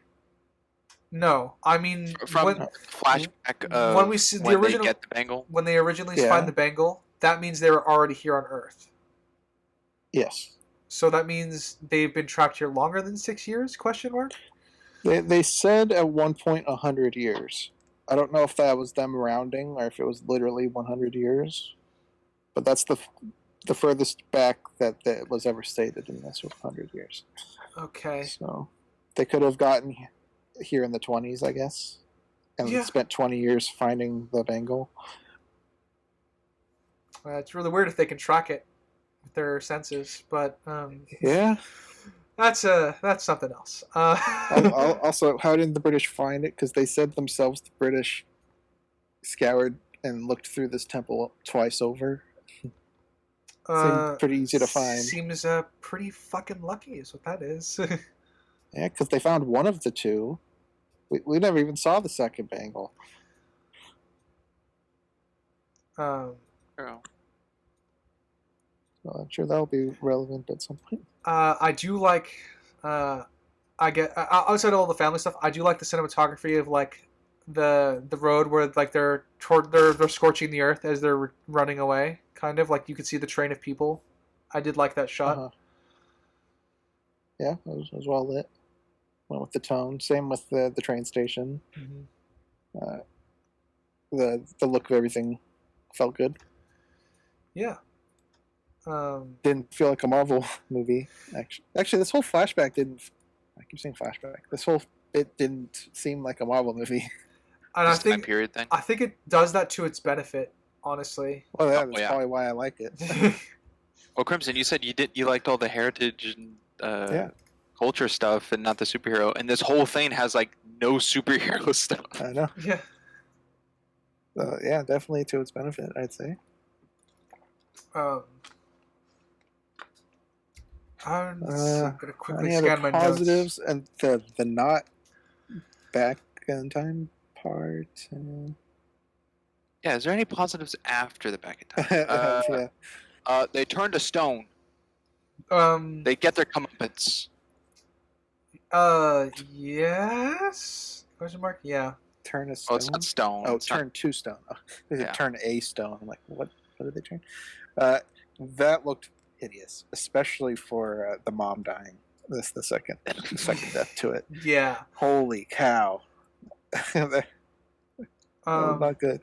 I like that Bruno helps Cameron because he's just a good guy. Like even though they don't have the best relationship, and Cameron keeps getting Bruno's names wrong. Don't you mean Brian? Yeah. Yeah, Bruno actually helps him out, and I do like that Cameron acknowledges he's like, damn it, I really thought your name was Brian. I actually really like that admission. Mm-hmm. Felt very real. Yeah, that was good between them, and then we get the drones again, Yeah. ending an episode. Uh, The darn drones. I also like that. I think this is probably my favorite conversation that the mom has with Kamala. Is she she knows why she's struggling now and kind of admits she's not ready to let Kamala go, and that's why she's overbearing. I still think she's an inconsistent character, but I do like this line. Our family is magical. I think it's funny that Cameron's trying to make jokes with Bruno about Argon. Yes, he's trying to like joke on its own yeah. with the sign itself. So you're a car guy. I like Yeah. that joke. Like they're Which trying. I like that. I wrote down early when we first saw Bruno's room that he had a Tesla poster. I didn't think it was going to be relevant later. It was good. I liked it. Like I said, I think they handled Cameron and Bruno really well. Just for because they've always been like had an awkward tension between them. I think this scene not only played it up, it actually endeared me to them. Like I want them to get along now. You know. Mm-hmm. So character work in this show mostly good, as it turns out. I like that the Red Digger guy gave her scarf for her soon-to-be costume. Yeah, like she's picking up all the pieces for it. I think that her logo coming from a broken necklace is dumb, but I think the scarf was good. Yeah. Is it? Yeah. Is this? This is also when because her grandmother and her mom find her right Yes. after they Yes. burn away into stone and. Actually, how did they find her? Good question. I have no fucking clue. Oh, you know what? Actually, I think I remembered what they actually do explain that. It's like they figured the out phone the tracking. phone tracker. Yeah. She got there very quickly, but at least that was a setup to that because I don't think there's enough. Spyware for parents? Why Yeah. am I just hearing this now? Yeah. That's right. So, at least they explain that away. They do show because there's a jump between episodes. I'm not entirely sure how long she had to get there. It did feel short to me though, because I went from one episode to the next. Because I'm assuming in our time, Kamala just hopped in and hopped right back, pretty much like instantly. Oh, the time travel. Yeah. Yeah, that's how I read it. Was instant because everyone was still knocked out. Yeah. So I'm gonna go with that. They still showed up a little too quick. Yes. But I am happy that they showed up because that's eventually what they would do. And if it was real time, then it would have been great if we just cut back to modern time and Kamala's just dead on the ground and the brace is in the evil mom's hands. That would be dark and funny. But it seems like a Adult Swim. yeah. How are we for positives? Have we covered our bases? Pretty wrapped on that. Yeah. All right It's then. that whole good, what is it, 22 minute, 20, yeah, 20 Something couple like that. minutes. Yep. I'll start with the negative of how the heck did the mom killing herself give Cameron powers? I have no fucking clue. I don't know. I don't know how the Jin powers work. I Did- have no did idea how magic works All in the the MCU members anymore. have powers? The First Lady did give any powers out when she died. What's so special about the mom? The answer is that there's nothing special. I don't know. I have no idea how the dad lost the daughter in the fucking crowd when he had one job to do, which is That's keep true. an eye on her. That is very true. That really annoyed me because Yep. you would not let your kid go at all. You would hold on to her, especially in a situation like this. And he's at least has been portrayed to me to be a caring and loving father. This was not good. I didn't like that. Yeah, I wrote a lot of problems on the train scene where he loses her, and Kamala finds the great grandma quick, and she finds her grandma, child grandma, fast as well. Oh, I forgot about that. I thought Kamala. It would have been better if Kamala was just transported to her. Nope, she didn't. I know. I Right. forgot about that. Yeah. All I can think of is Kamala knows what she looks like because of the flashes. Did you see how big this place was and how It's true. hectic? She is just walking in a crowd, and as soon as she sees someone over in like a wheelbarrow, I guess, just off on the corner, she goes, "Oh my gosh, I'm related to you." Well, I mean, she would know what she looks like because of all the pictures that she's seen. But Yes, I but she's just walking, kind of, I think, in the middle of a group. She's not off Yeah. on like the side. Could it be the glow of the bracelet that got her attention? I don't think that's enough. No, there was No, no, there was there no was glow. no glowing. I know the bracelet does glow in this scene, but I don't know how bright it was. I don't remember. I think I she was don't just going through the think there crowd, was any and then she glow. just I know comes out of because the I crowd know and because sees it her. was in the screenshots for this episode. I know that the bracelet was glowing, but I don't know if that would be enough from to the grandma or the great grandma. from the great grandma. Yes, I know the bracelet was glowing. That is all I know. While Kamala was looking for her, and I- not when she was whispering to summon her. I don't Because it glowed remember. when she summoned her. I know Yeah, that. I don't know if it stayed glowing. That's the issue. It's like I don't know if it stayed glowing. Because if it was stayed glowing, that would be another thing in favor of it. But I don't know. So Either way, convenient. either way, Her convenient. finding Yes. her grandma, Yes. convenient. Either way, convenient. Yes. Okay, I'll say one little flaw, which is crazy. They're all speaking fluent English. That's weird. Okay, that's fine. That's done for us.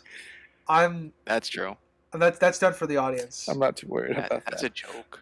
Yeah. Okay. Like if they did subtitles in and spoke fluent like their native language, I would have been fine. And I'm fine with them doing Birdie. English for us. So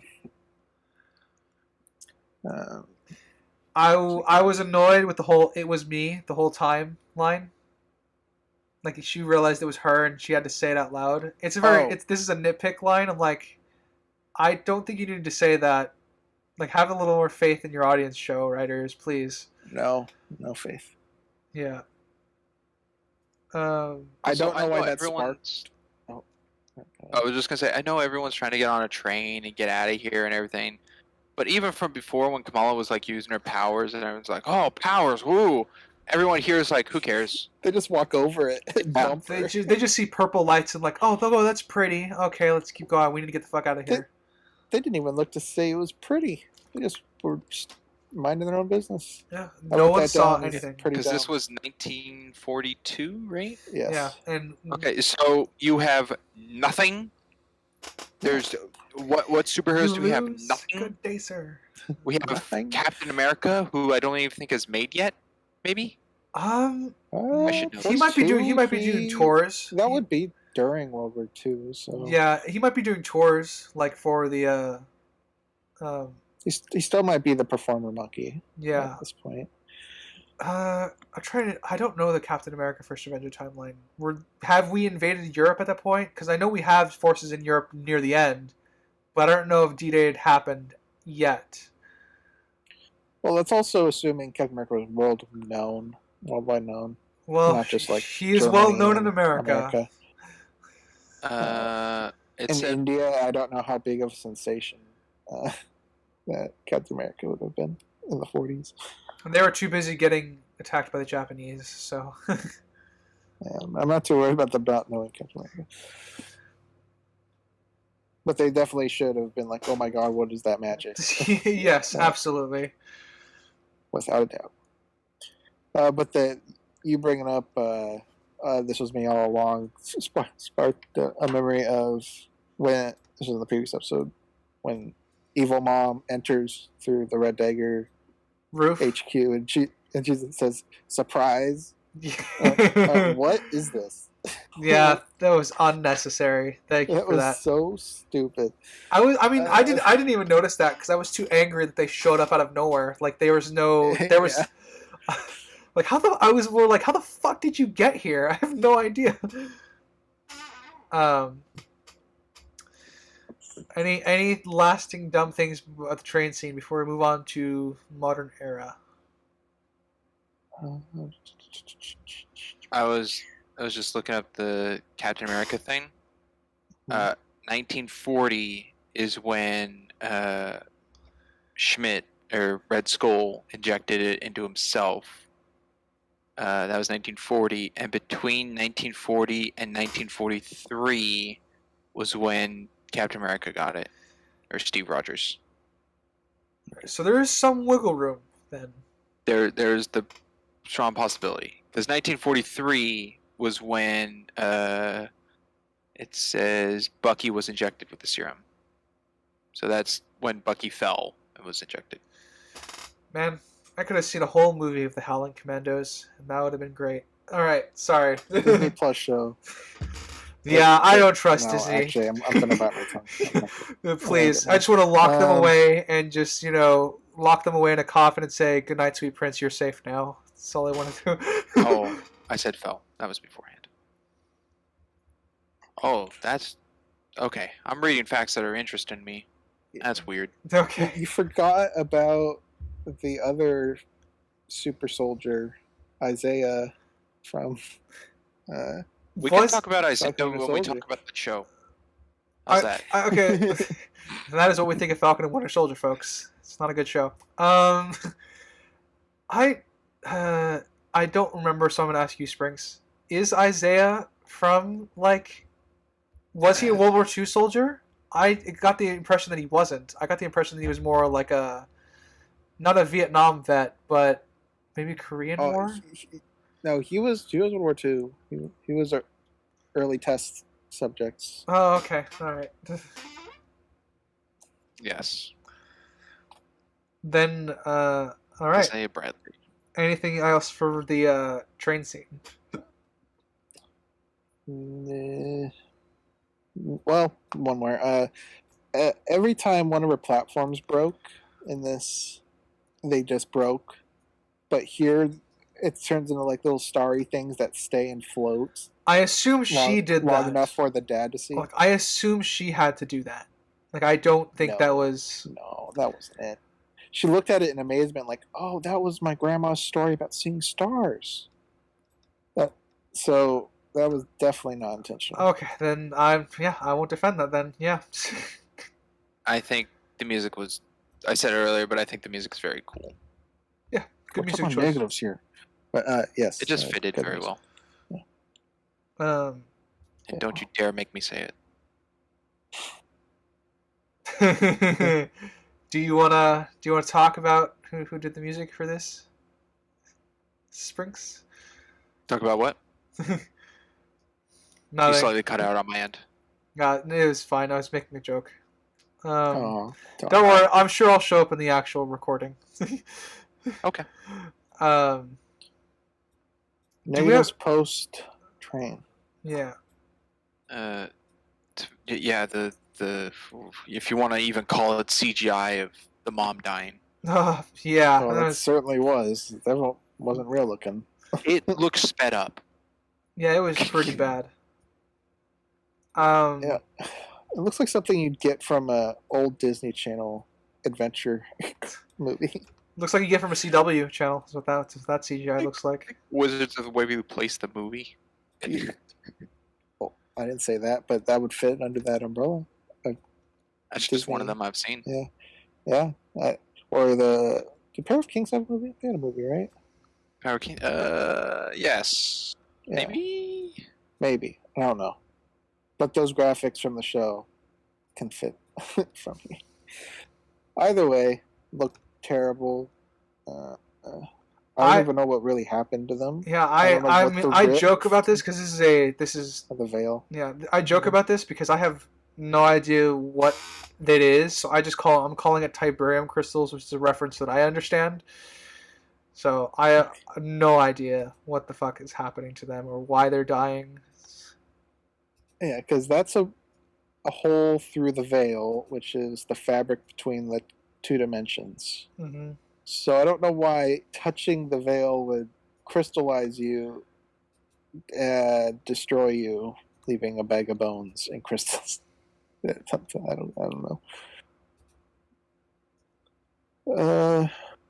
Let's see what else was up here. Something I don't think is good is the grandma completely understands that Kamala can do all these things and goes, the family is magical, and the mom has like no instance of anything magical in her whole life. Yeah, it's a little odd. It makes sense that the grandma would be for it. The mom was on board pretty quick, though. I don't think the grandma would know all the powers that Kamala has, unless she was actively using the bracelet growing up, which I don't think she was. So, Agreed. Yeah, I can agree with that one. Let's see. I'm gonna go through my How notes about real quick. Kamala talking down Cameron's mom? She spent 100 years at least trying to get home. She's killed people that she's close to. She left her son to die, essentially, and she's about to fulfill her destiny, I guess, her objective. And Kamala's like, "Don't do it. Think of your son." And she's like, "You know what? You're right. I'm gonna fix this." And kills herself. Kamala would be the kind of character to try and talk to them first, but Agreed. I agree that it was very quickly and convincing. Villainous lady who was 100% evil only an episode ago, who abandoned her son. Yeah, I Like, agree that Kamala would try, but I don't think she would succeed. This woman's 100 years old at least. yeah, it's very And odd. she's been dedicated to this. Like no one in her two-sentence speech won't do it. No one in her posse fucking told her that you're leaving your sons behind is probably a bad idea. Like no one did that. Okay. I mean, they looked surprised when she said, "Leave them behind." Yeah. So You got that. I guess. But yeah, very, very quick, and I agree. What do you think, Springs?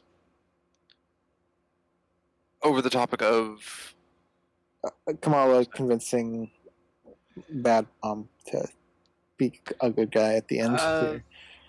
I think it's reasonable. She's a high schooler, and I guess she's seen like what happened to Zoe, because Zoe was mean and then fine. So maybe she's going with that. And it's like, you're mean, but you can be fine, especially since you have a son who's nice. And so she attempted. No. Okay, so what Crimson's We're talking asking, about the turnaround. we're talking about the turnaround. Kamala makes sense. Kamala makes sense. Yeah. Oh, okay. Yeah, no, I don't know. Okay. Okay, then I guess. Okay. Sorry, I thought you meant Kamala for a moment. I'm like, oh, I thought that seems fine. But yeah, no, you're right. I don't know. I really don't know, because she's real all over the place of like evil and really just murderous and not caring and impatient, and I don't care. Yeah. She's dead. Good. Just go with that. Yeah, I don't understand. Yeah, the jump to being convinced to sacrifice herself to give her son powers doesn't make sense. All that in of itself doesn't make sense, but the motivation here for her doesn't make sense either. Dumb. I don't think I have anything bad to say about this or anything else, because the rest of it's just like Kamala family time, and I think that's some of the stronger stuff in this show. Sorry, continue. Like we know she keeps in touch with Red Dagger guy. He gives her the scarf. I don't think I have. Maybe maybe I do. I don't like that. We'll go straight from character time to plot when the Department of Damage Control shows up at Bruno's apartment house. Flat. But that's the cliffhanger. Yeah. I was fine with them doing that. If it was like in the middle of their talk felt pretty wrapped up, I think. Yeah, maybe. So it's not like they were talking and then a clandestine jumps in and cuts them off or something. I think unlike in the scene the previous ended. episode. Yeah. So I think that's fine. Okay, I don't remember fully. So my notes, in my notes, I apparently took issue with that. So if it transitioned well, I might just be remembering wrong. I guess a positive to end this episode on is Bruno being surprised that Cameron has powers. You have powers? When the drones get there. Yeah. Bruno's, like I said, Bruno's just a good guy. I like all his reactions. They're all like very human, natural. He's pretty good until this final episode. I did not like Cameron in this last episode. Bruno? Yo, you said Cameron. No, I said Bruno. Spranks, you said Cameron. We don't talk about Bruno. Well, we'll know in post. I guess we'll know in post. Now that I know that you're talking about Bruno, I agree. Okay. But I'm talking Cameron, where Yeah. he gets bad in the last episode. Yes. I guess, do we have anything to say about episode 5 before we move on to our finale? Nope. That's good with me. Yeah. All right. I positives for episode 6. I actually think this is very important because otherwise it's problematic later on. But when the DoD is outside of like the exploded, Bruno's exploded store, essentially, you actually can see the cops in the background looking uncomfortable, and they're all like they're all looking at the Department of Damage Control with unease. So I think this is nice visual setup, even if it's very, very minor, for what happens later. Sure. Yeah, I guess so. I mean, nobody respects the damage control. I mean, damage control doesn't Including the respect- audience. including the So- audience. Yeah. I mean, a few high schoolers took on a government agency in a school. That's There is, was this, no is, threat is this here. a positive or is this a negative? Well, it's Statement of adding observation. to your compliment with a negative counter. it's just a statement of observation. Yes. Let's see. Positives. Do you have any positive springs while I read? Let's see. I like the planning of like what to do in the school with Kamala and her friends. I think that was pretty cool. I like that her brother showed up. Like distraction. I like how he got there. I don't like how he got there. He just appeared and he just walks into scene and interrupts her thoughts. I thought that was funny. That was. He said he crawled in through a window. I'm like, is it damage control surrounding the building? How the heck did you even get close to a window? There was Oh. something though I do like more, Okay. which is a slight confusion to me, but it's a callback to a previous Marvel movie, and that's that the damage control has the sound wave cannons on one of the Yes. cars. Mm-hmm. I do. I Like, went, that's awesome, because that's connected to the Incredible Hulk movie. well, But those were just the government. That was just the army. Yeah. So one thing I do like. I know Cameron is like topsy turvy this episode, so you won't get much pushback from me there. But I do like that Kamala is actively trying to prevent him from accidentally killing people. Yeah. He tried to kill a few people. Yeah, some of them were accidental. Other times were very intentional, especially once he found out his mom was dead. Yes. But I he's do an like emotional wreck.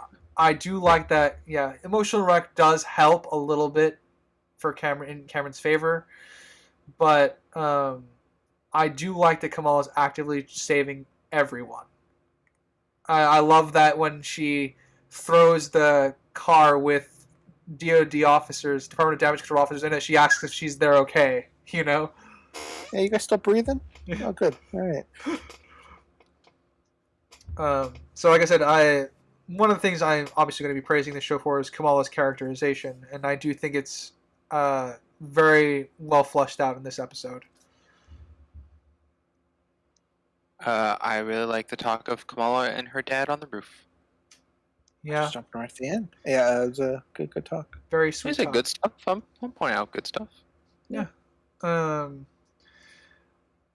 Let's see. I think it was a good way to give her the name. It didn't feel cheesy or anything. Oh. Yeah, It worked. I didn't roll my eyes. I'm like, all right, that's acceptable, because there's the Han Solo movie way to do this, and then there's this way to do this, where it can come in a much more natural way instead of some random Imperial officer. So Solo. Yeah. I I approve. I actually do like that. This is how she gets her name. It's much better. I kind of like her slight introduction to her new outfit at the beginning. When she's I running like through the the city. outfit. You know, Yeah, just I like kinda- her yeah. running through the street. I do like the outfit. I do like her running through the streets. I probably have the same problem that you do, Crimson, that we'll bring up. Yeah. Yeah. um, I guess positive. no, go ahead. Positive to go back to the whole planning with the chalkboard. I like how both times she has done plans with the chalkboard, someone boiled it down to just one thing. Like originally, it was the plan to get to AvengerCon. He was like, "That's and the Drew's one note like, you took so away." just Huh? ride the bus. And then in this, they're like, so you want to stop them with softballs? Like, yeah, pretty much. It's funny. They just boil down the convolutedness to its bare mechanic. I like the I guess the chaotic way that aesthetically the more chaotic way that Cameron's powers look like when compared to Kamala's, because at least Kamala has trained a little bit to control the chaoticness of her powers, because they look aesthetically very similar, which is obviously I think is the point. But I like that his are far more chaotic in the way that they look. I didn't know why they were different colors. I know it's visual for Yeah, the it's audience. it's definitely visual for the but audience. For universe, I don't know why they're different. Yeah. Because I they both don't know get either. they both get the same powers from the veil, so it's the same energy source, right? So it should be Yeah. the same color. But I know it's just for audience sake. I like the whole when Kamala tries to tell her family, they all already know, because how would you keep that a secret from your family? Well, I mean, she did. Her mom couldn't, though. Yeah. Or more specifically, her dad, because of the speaker, which was funny because that is totally what parents do. Absolutely. They have speaker on. Absolutely. I was totally fine with that. The fact that her entire family now know because she decided to tell one parent. That for me made perfect sense, and it was amusing. There's been a couple times in this where she looks in the mirror, which directly references her talk with the counselor in the beginning. Yeah. Thought I'd bring it up because we haven't up to this point, and it's happened a couple times at least. So. But now she's got her complete look and costume and her complete identity as a new superhero. Yeah, and I like the smirk that she gives too. Like she feels confident in herself. Because I think if any characters earn that in this show, it's probably Kamala. Yeah.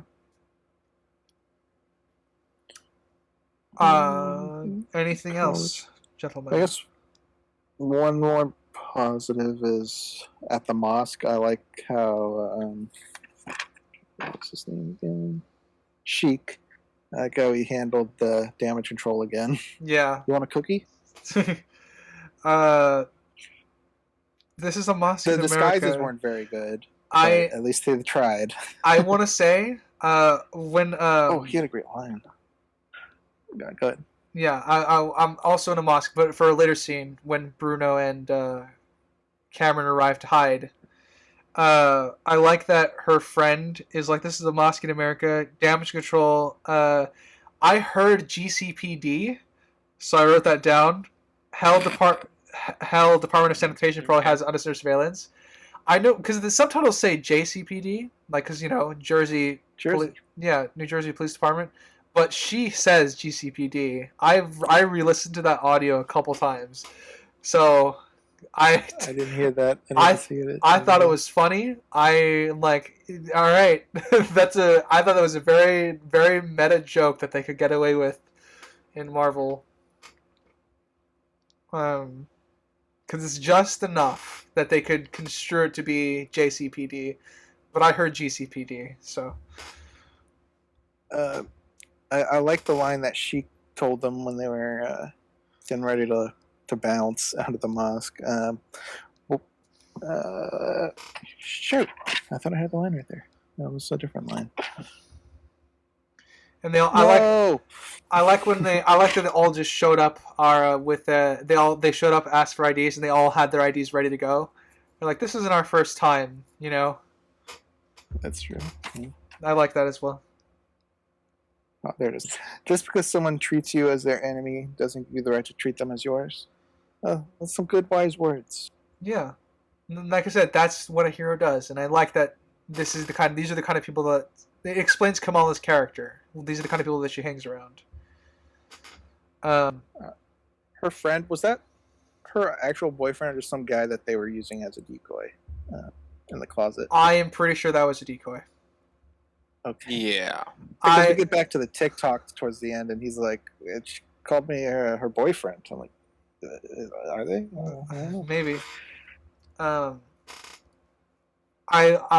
like the use of social media in this because it also helps set up at least partially, the whole community coming together. I like the not the drama, I guess the theme that's involved in that. I like that the community comes together to support each other and their nightlight hero.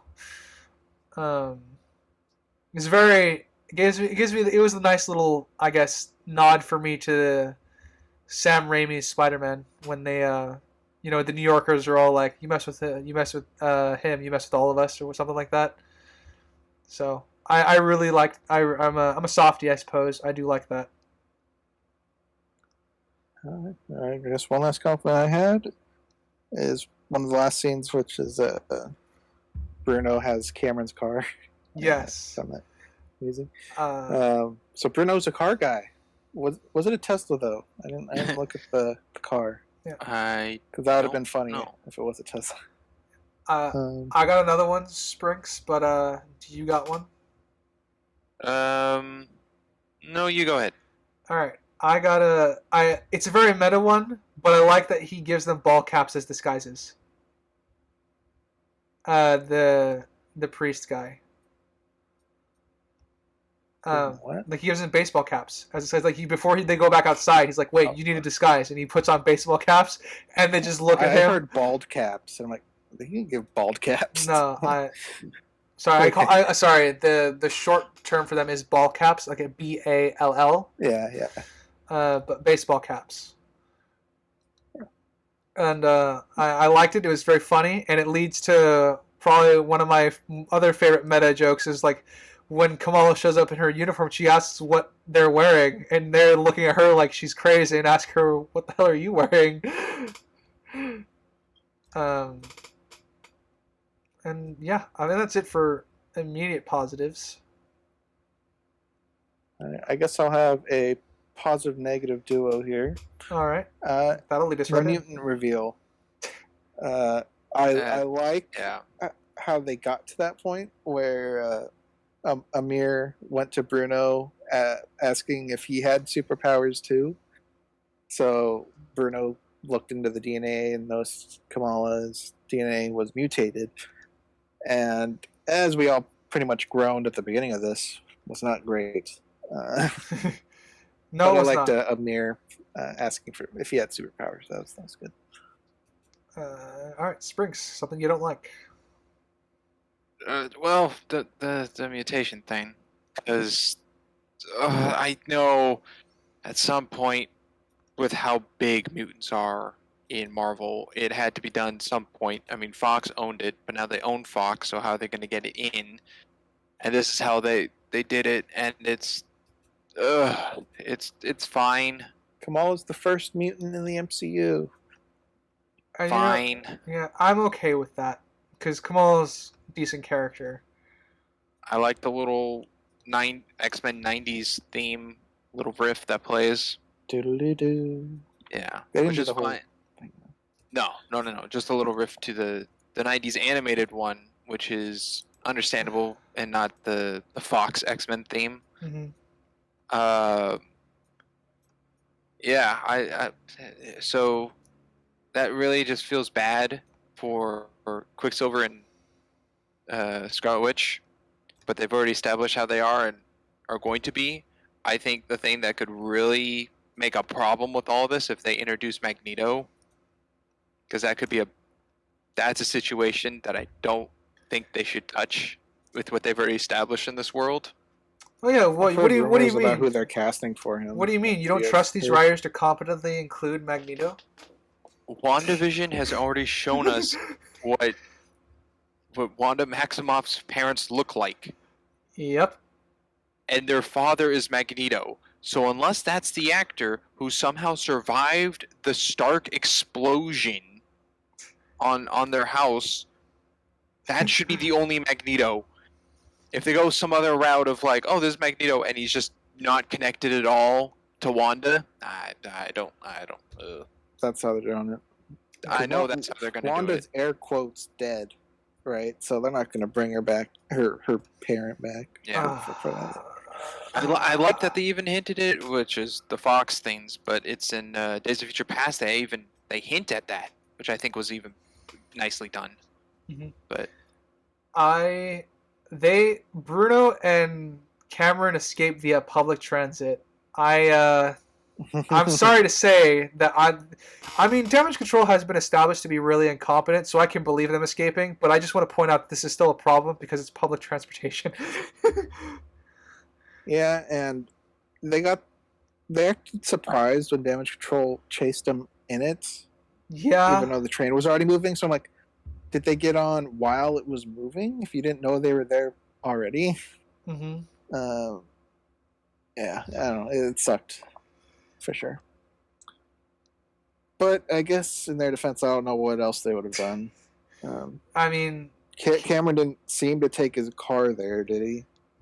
He was I by the don't dumpsters. I don't know how he got his car then, Bruno.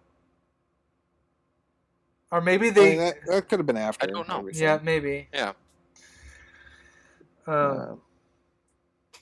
Yeah, no, not good.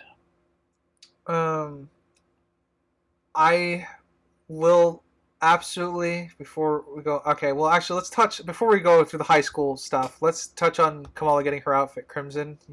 I feel like you should lead this one. Well, her mom is now fully for her being committed to being a superhero at Very this point. fast, yes.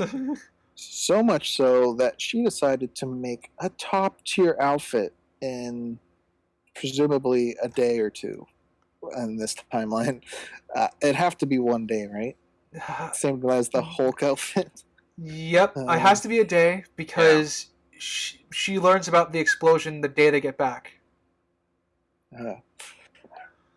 So within a day, she made this perfect superhero outfit. I don't know what materials she was using. Not normal. well, So that's something I'll kind of bring up. I don't think it was all from scratch, because that's actually a cultural robe, Yeah. not robe, but like outfit. So I think she didn't actually do that much to it to make it look that well, way. she She put added the the symbol shoulder on it. pads for sure. She Yeah. did the symbol, which Any of us we're good all sewers? Do we know how to very do good that? looking. And maybe some Huh? lining. Yeah, so I can agree that it wasn't 100%, but definitely She more definitely than did a day's lot. work. She definitely did a lot for very quickly, and that's a problem. And And it was less than a day. It wasn't even a day either. So. let's see.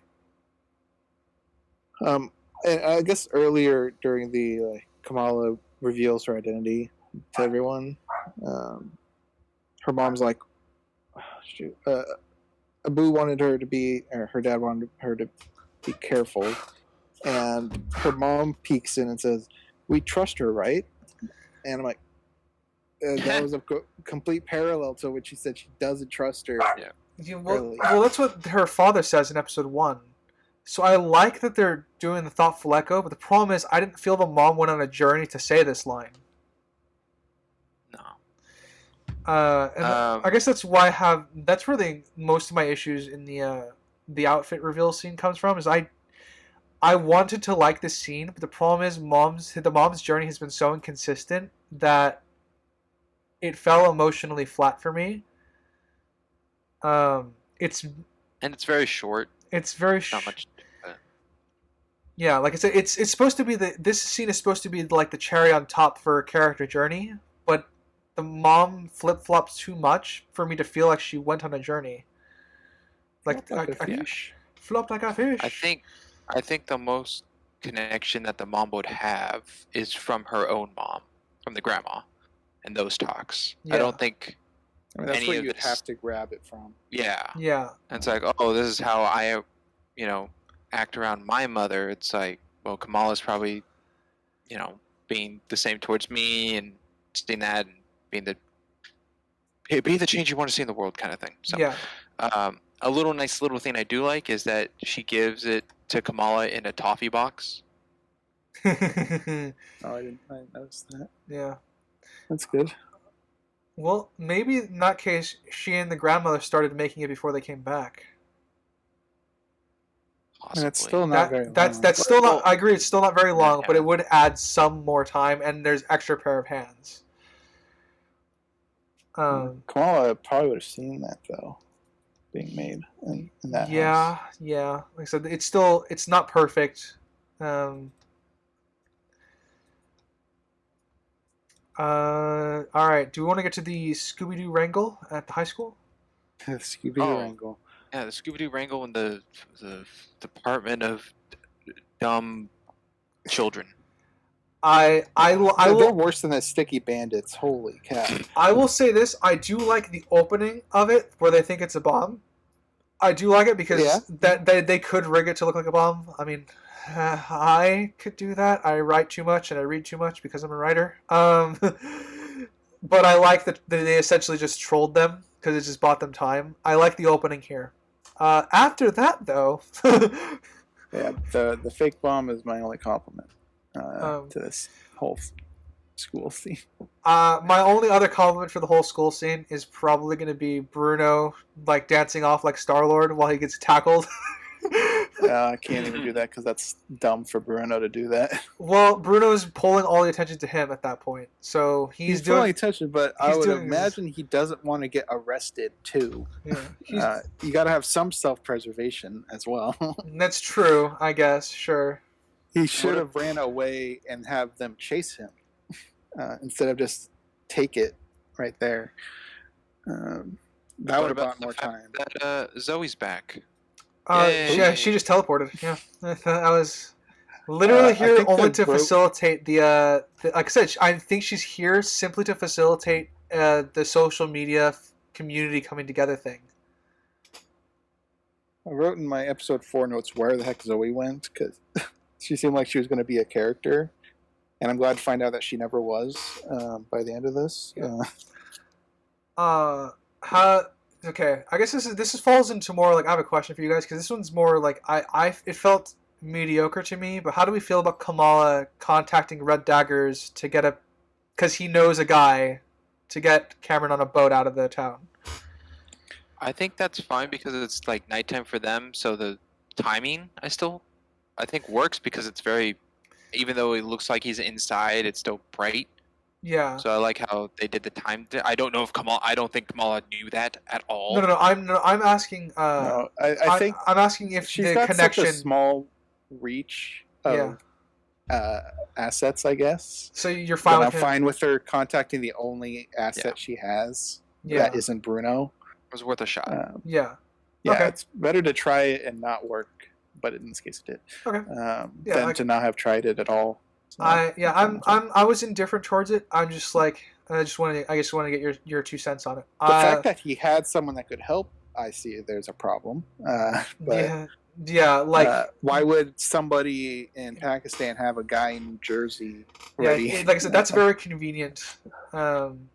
So yeah, I like I said, that's where kind of why I felt mad about the whole thing because I'm like Kamala would contact him. It's very convenient that he has this though.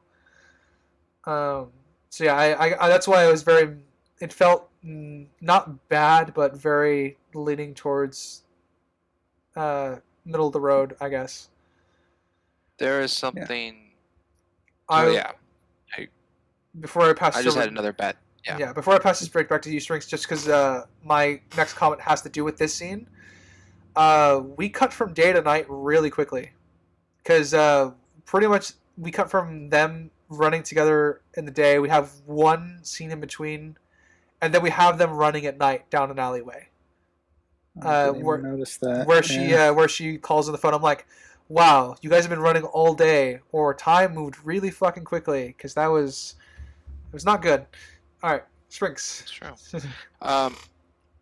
How many people? It's unbelievable who these people are. People we know of who are followers of Zoe. Yeah. I am going to. Kamala's dad. Well, that blew me away. I assume Kamala's dad would follow her after he knows who Kamala is. Like, he knows that Kamala is Miss Marvel. Her level of popularity is so big that she needs to be referenced in other movies at this point. Everybody knows her. Yeah, she's like Flash from the Home trilogy. Don't Yeah. even Media icon. do that. I don't like Flash. I'm sorry. It's true. Flash in the same Raimi movies was a billion times better. But that's a conversation for later, I suppose. Yeah. Also, the Department of Damage Control aren't shoot on site. No, even though they they are were- not. So they say non-lethal at first, as we find out later, they don't stick to that. And yeah, it's not shoot on sight like they should be, but there's several times like Cameron when he's in rage mode, he stands in the middle of the hallway and then sticks his arms out. I'm like, so are you going to shoot him? He's in the middle of the hallway, guys. Yeah. Shoot him? There's definitely some. Oh, okay. You got knocked out by a locker now. Okay. Yeah, there's definitely some points where they would have fired lethal shots at these people. Also, do you think a school would have the chemicals in a chemistry lab to make elephant toothpaste? Yes. Because it's just Yeah, it's not hard to do. peroxide, and baking soda and a couple other ingredients. So they would definitely have that. I didn't know. I'm not a chemist, so I wouldn't know. Yeah, I'm just curious. I as someone who's spent a lot of time in labs, we absolutely have the material to do that. Whether we have enough to make a cauldron full. Oh my god, I wrote that. I'm like, I can't believe how much came out of that. And Yeah. actually pushed people. Yeah, I think a little too much. That's a little too much. I mean, this is a high school. I can't believe a college would have enough for that. I don't sure I could believe a high school would have enough. I mean, That makes even sense, if there was enough to fill up an entire room, reach into the halls and pour downstairs, that wouldn't be enough to push people, like fly them into walls, because it just wouldn't happen. Yeah, it was a little Yeah, I too don't much. know. I like that it is a high school ingenuity thing, because you would do this as a trap as a high schooler, but it was way over the top. Yeah, I don't know much about chemistry in that regard. All I would really know was like you just got to add lots of potassium. That's about it. Nice reference. Thank you. Had to get that in there. Where is Warren? Anyways, freaking, I wrote down my notes. What the heck Damage Control was doing while they were planning and setting up all these traps? Yep, I wrote that down too. The timing is very, very convenient for the heroes. I don't know why they wouldn't have breached before their planning phase, because they knew they were there. It's like they waited for them to get ready and Home Alone the fucking building out. Yeah. This whole school scene sucks. Yeah. It's nothing good. The softballs. God darn it! What's the brother's name again? Starts with an A. It's not Aaron. It's whatever brother, and two other people. I don't remember which two people were there. Were there with the softballs, and they're like, "It's working!" And then they get arrested From behind. From behind. I'm like, I'm glad it didn't work, but I'm disappointed that you guys were still just there trying. Because these people act like there is no punishment for what they're doing here. Yeah. They are attacking government people here. This is lockup. Yes. Yeah. And also, This is not slap on the I wrist. just want to point out that the Department of Damage Control is also wearing body armor. So I don't know Yep. how the softballs are working either. Well, they have it on the highest setting where they're going 80 miles per hour. So Oh yeah, clearly. Yeah, Yeah. I was able to see that. I don't know what the top speed of a baseball machine is, because people can throw it over 90 or around 100 miles per hour, but I don't know if that's how fast they I think the machines. pitching I machine think I would goes. imagine the machines average around 80, 50, 70 to 80 miles per hour, but I don't know. Yeah, I think the only ones that could do anything is if people got hit in the face, but even then, these guys had like face protection as well, right? It wasn't just helmets. Yeah, they had face protection. So, Do we? not great. Yeah. What did you guys think of Kamala and her friend talking in the hallway, like before they got into the whole planning thing, before Zoe just fucking appeared out of thin air? So what did we think of that conversation with her friend? Because like I said, I think I brought it up earlier where I like that they dismissed the drama. So because they have bigger things to worry about right now. But it felt very rushed. A rushed resolution is what it came across to me as. The only thing I wrote regarding that scene was sister hates superheroes, and that's why Kamala didn't want to tell her. Okay. Anything else out of that scene is not in my head anymore. Fair Didn't leave enough. an impact, I suppose. All right. And I'm assuming you're Sam Sprinks then? Yeah. Okay. But after that, that's when I think it was Bruno and Cameron run up saying the damage control's here. And they're like, how did they find us? And they said, it doesn't matter. I mean, it kind of matters, but oh well. We're fine writers. It's fine. But I don't know. I guess that could be a nitpick. It's convenient. They seem to know where they are everywhere all the time. But I mean, like if they followed they're them, just like incompetent, if there so- wasn't such a time jump between her seeing them after the mosque and then it being suddenly night, I could believe they just followed them there. But the problem is, they easily to jumped say that they followed us instead Yeah, of saying it doesn't matter. yeah.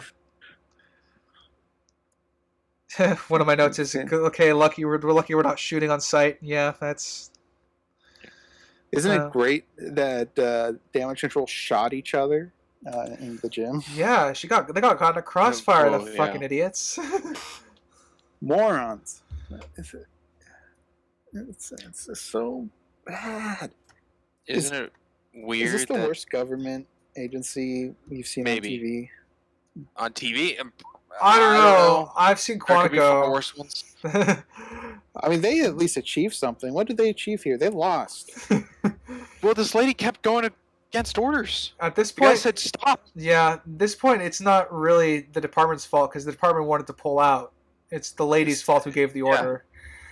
I mean, even before the school bit, they were incompetent. So I'm not even Yeah, going to give them that. yeah, So, I know. But like I said, I think it says a lot. the one competent decision they made is that they needed to retreat, and that one order was ignored. So And I think that's it says just a a lot tactical when- thing. That's not even their skills. Like, they can't even take out some kids with some pulse weapons. Come on. That's true. When the police all line up to block the people from the government issue department, damage control. Well, and then the ladies like move, and then they moved, but the civilians didn't move. They stayed strong. But yeah, They come back when you get a warrant. I guess that's after school. Are we done with the school? Anything else on the school? all right, what did we think about Kamala not telling Cameron his mom died? Because that leads to some drama as they run about the school. I don't think there was ever an appropriate time to say it. So Kind you- of an agreement. So you're both approve? I would usually say it to avoid drama, but in this situation, I think it was better Yeah. to withhold it. Yeah, I agree that this is a situation where I think that she made the correct choice of withholding that information just because of the high stress situation that they were already in. So yeah, that was fine. I think Cameron going full bad guy at this point with his little temper tantrum, I guess. Which, I mean, it was understandable to agree his mom died, sure, but he just went unhinged, and I didn't like that at all. Because throughout this entire show, he's been pretty level-headed as a person. Nothing really stands out to me as like if something happens to him, he's going to break. Or anything. It could be the pain that the power is causing him, coupled with his mom dying. So he's distraught. So like if he were to do this, he's in the closest the writers could get to that state of mind for him to do this. I am in agreement, though, that it felt a little out of place and a little rushed in parts. Especially when he was about to commit to, after knocking them all off the lockers, he was about to commit to actually just murdering them at that point. Yep. Yeah. And even in the bathroom, he tried to kill one person, but Kamal blocked it. That was more. I'm willing to forgive that he one. Back for seconds.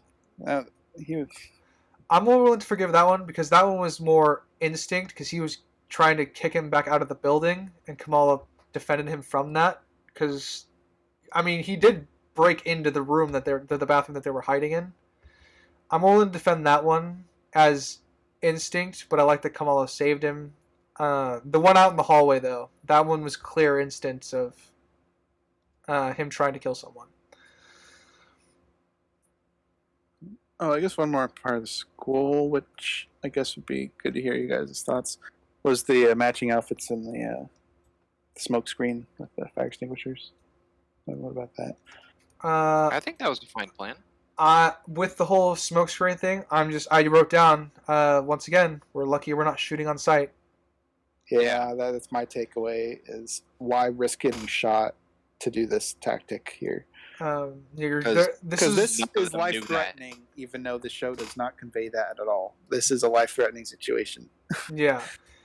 I think the idea of smoke screening and sabotaging and, distracting and everyone dressing up similarly was good. I don't think there's enough for... Yeah, I don't... It was very convenient the way that the fact that it worked out. Yep. I think I'm pretty much done with the school unless someone else has something. No, that's everything for me. Alrighty then. I guess we'll move to the part where Cameron just decides to leave. Like he's just gonna walk out the front door. Yeah, let's get shot. What a smart move. Gren, I know you're distraught, but still, there's gotta be something in that brain of yours working, right, kiddo?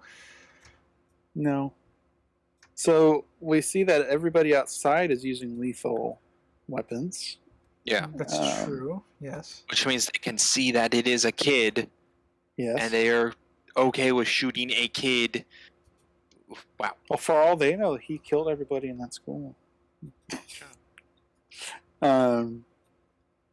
Freaking damage control ladies says open fire.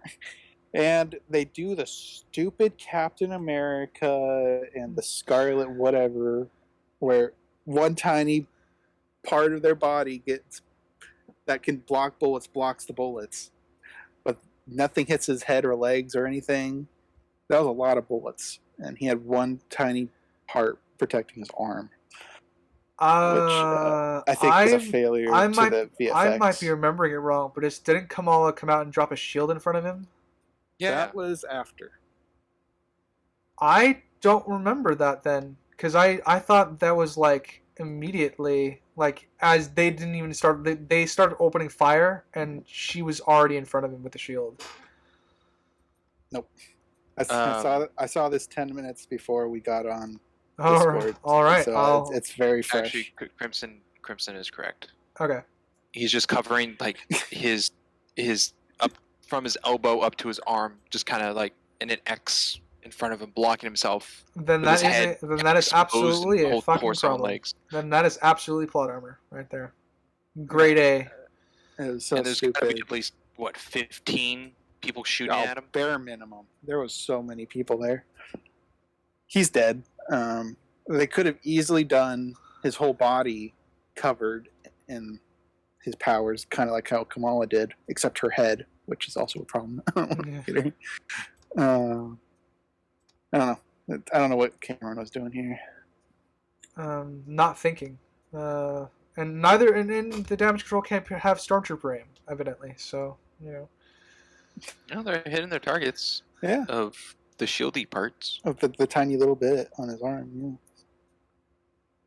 Don't shoot to kill, shoot to weaken. Cool. Yeah, was Damage Control's goal to fucking lure them outside for the sound weapon? No. Or okay. No, that was just in case, I guess. All right. They definitely wanted to capture him and so indoors. Because they didn't want the public to see what's happening, which goes against them in this instance when they keep shooting after Kamala protects Cameron, and they're like, "Why are they shooting her? Stop it!" You can just hear them in the background telling them to stop. You're killing her. Love the community showing up.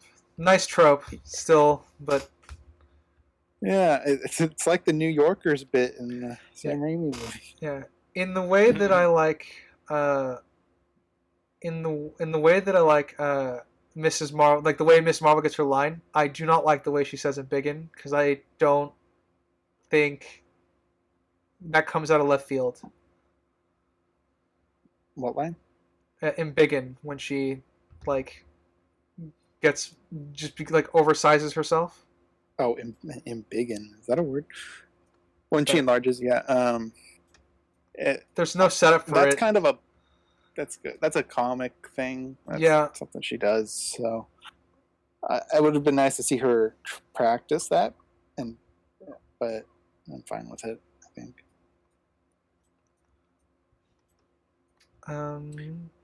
Do we have anything else? Any more problems here? Did we skip over anything you have problems with? No. I have a. Let's see. The CGI look of his tendrils coming out. I don't think that looked good. Not good, especially when it was in the truck that the friends were getting held up in. Yeah. Yeah. That looked pretty bad. Also, the fact that he leaves through like an open hole in the ground. There and it we doesn't go. Close or anything, and they're like, "No, he's gone. We lost him." I don't even care that it got closed up. Did she punch him to Pakistan? Where's that hole go? It's very true. I think it just went to the sewers, but I don't know. Yeah. It's equivalent to the car. Where'd they go? I don't know what car. I don't know. Yeah. Dumb hole. Dumb hole. Dumb hole. I'm glad she got fired. She got fired, right? Or yeah, well, she got fired instantly. Yes, that was. Okay. I mean, he used our name to fire at kids. Get out of there! Don't say anything. Don't do anything. Yep, I'm perfectly okay with that.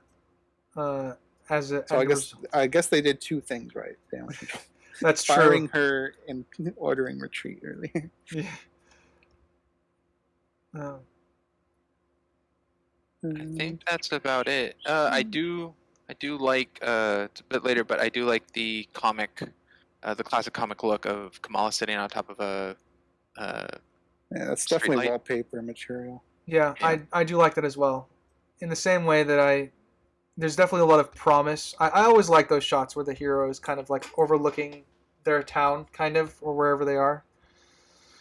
How do we feel, I guess, about Kamala, I guess, talking Cameron down? I mean, again, it's within her character. Do you think she would be able to do it with what we've seen of Cameron so far? I guess, because I still don't really know what his motivation is of being a tyrant in this situation anyway, so I'm fine with it. The one-on-one, sure. Because she kind of drowned out the noise by putting a dome. Yeah. But I don't think he was being a tyrant. I think he was just emotionally discharged. Yeah. Tyrant. A bit hyperbolic on my end. But regardless, I still don't... I think it's way easier to talk him down than his mom. Yes, that's true. Crazy lady over there. Because she has an objective. He does not. Mm-hmm. I don't know what his goal was during this whole fight. So... fine with that. Yeah, it feels like his goals does shift. All right, I'm gonna go through my notes. What is his goal here in this courtyard? Well, I assumed his goal was to escape at first. I assume he just shifted to I'm angry, I want to hit something after that. But I don't know because the writers really didn't clearly convey anything to me. If he wanted to go, he probably could have gone on the roof and ran away with little platforms like Kamala does. Because he's seen her do it. Yeah. We kind of touched on his powers. It's very convenient that the kids don't die in the truck. Yes. Um, How do you feel about his power control? Because I think if it wasn't, he can throw projectiles. He can control his punches. There are aspects where he loses control, but there's active things where he's trying to achieve things and they happen.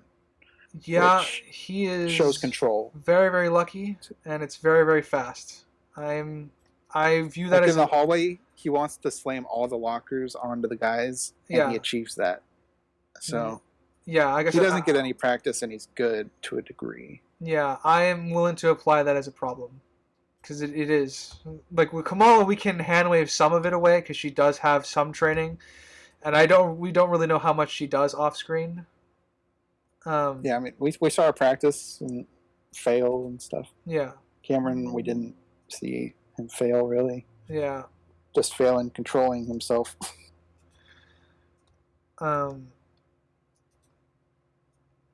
Yeah, I don't...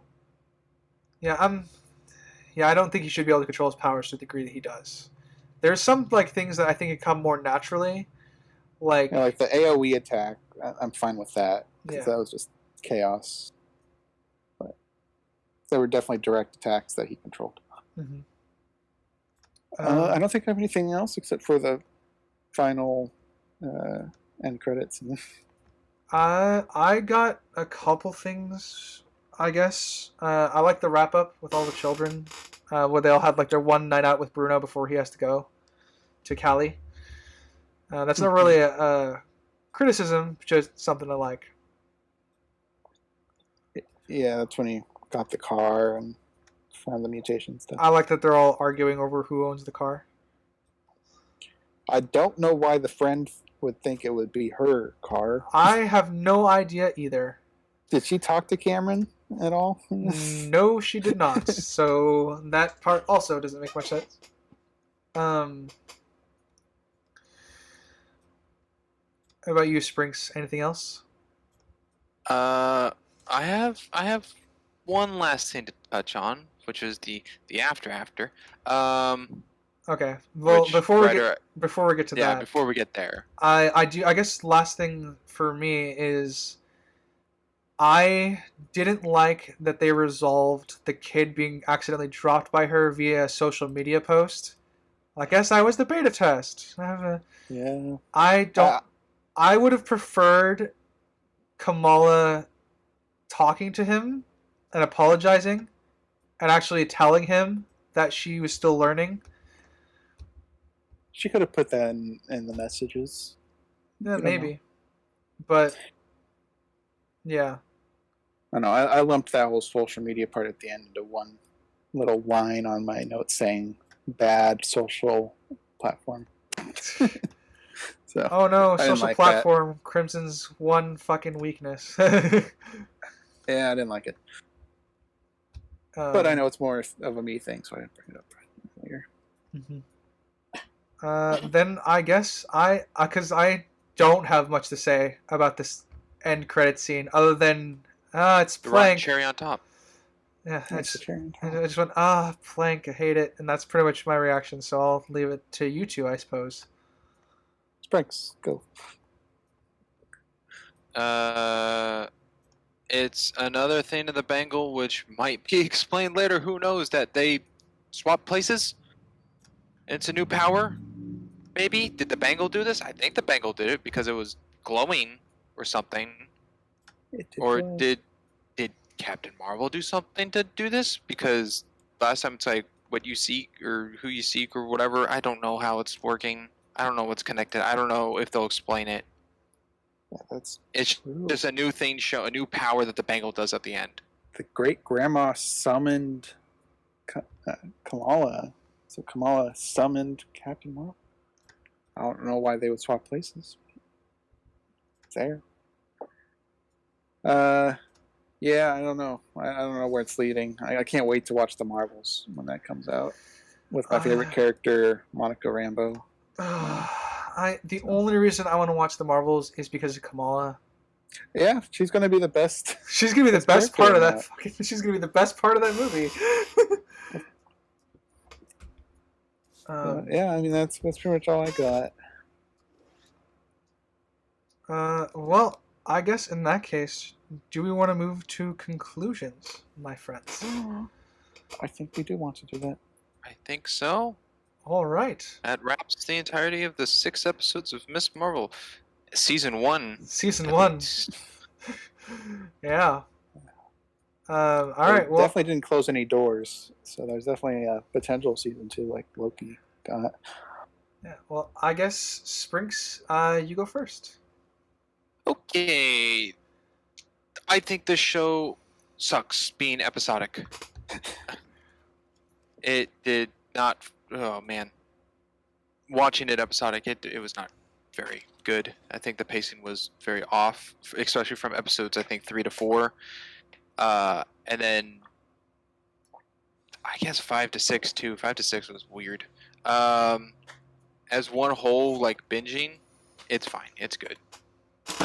In that regard of pacing, I think it's good to. Crimson, you brought up America Chavez was brought up in Multiverse of Madness, but now we have another recent superhero of Miss Marvel being brought into her own series, which definitely I think is better than America Chavez because this is not only an origin story but focuses mainly on her rather than America Chavez was just kind of thrown in. And I'm putting those two side to side is because they're both fairly recent characters and both newly introduced in the MCU. I hate too strong of a word, so I'm going to say I very much dislike the way they went about her powers and the fact that the powers just keep going. Like it's not like, oh, these are all the things I can do. It's like, oh, new thing. Let's end the show. No, here's a new thing. Didn't like that.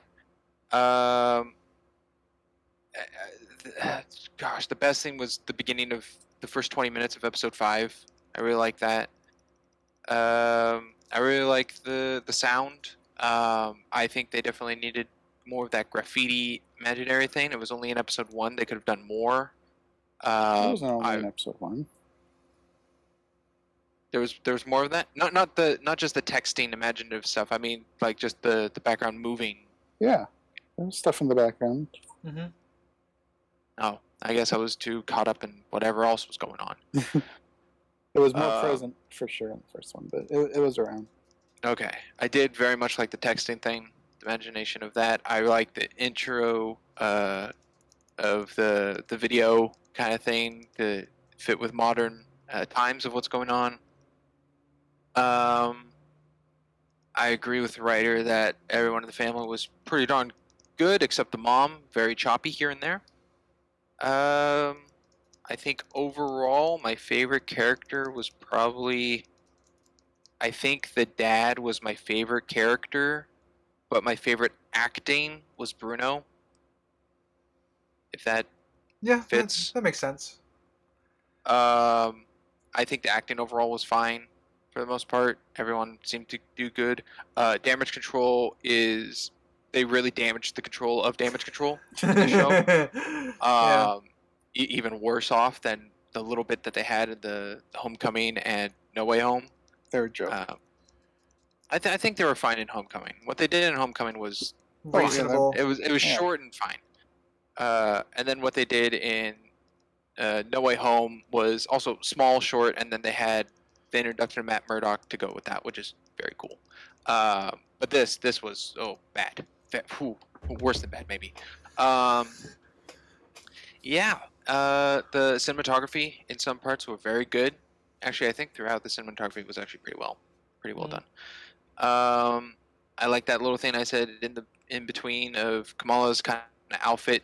Her color scheme stuck to the same, but her outfit kind of gradually getting to where she's going, which was nice.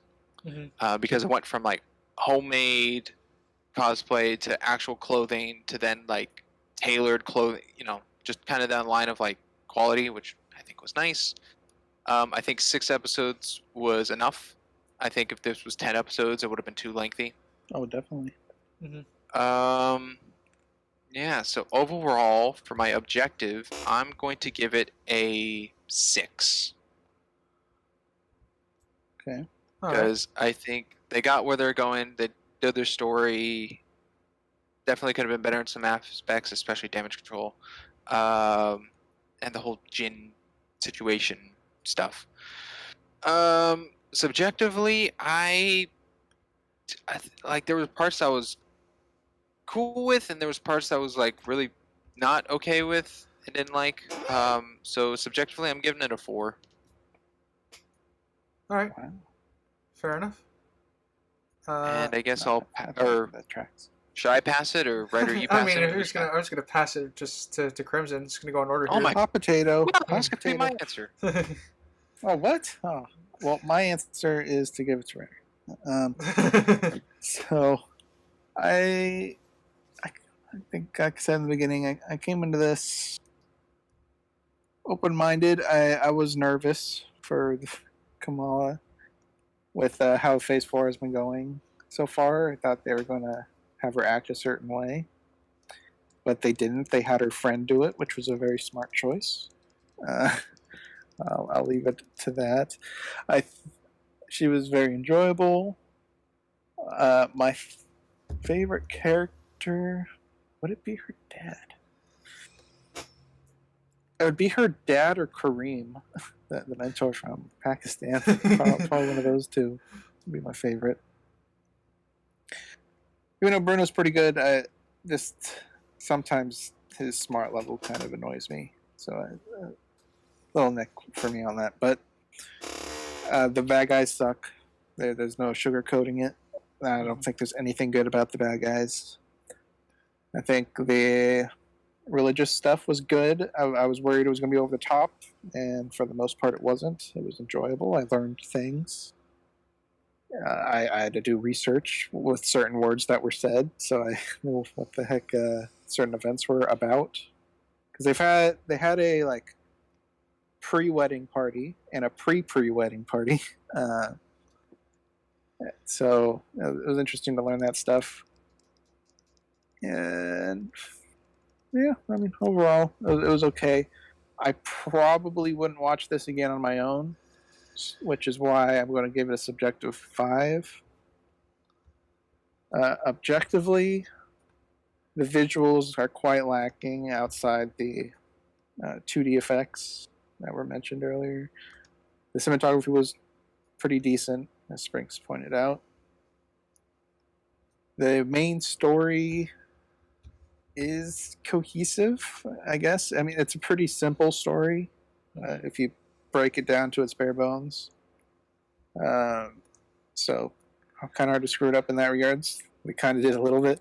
Their time travel doesn't make sense, but to be expected. It's a hard thing to do.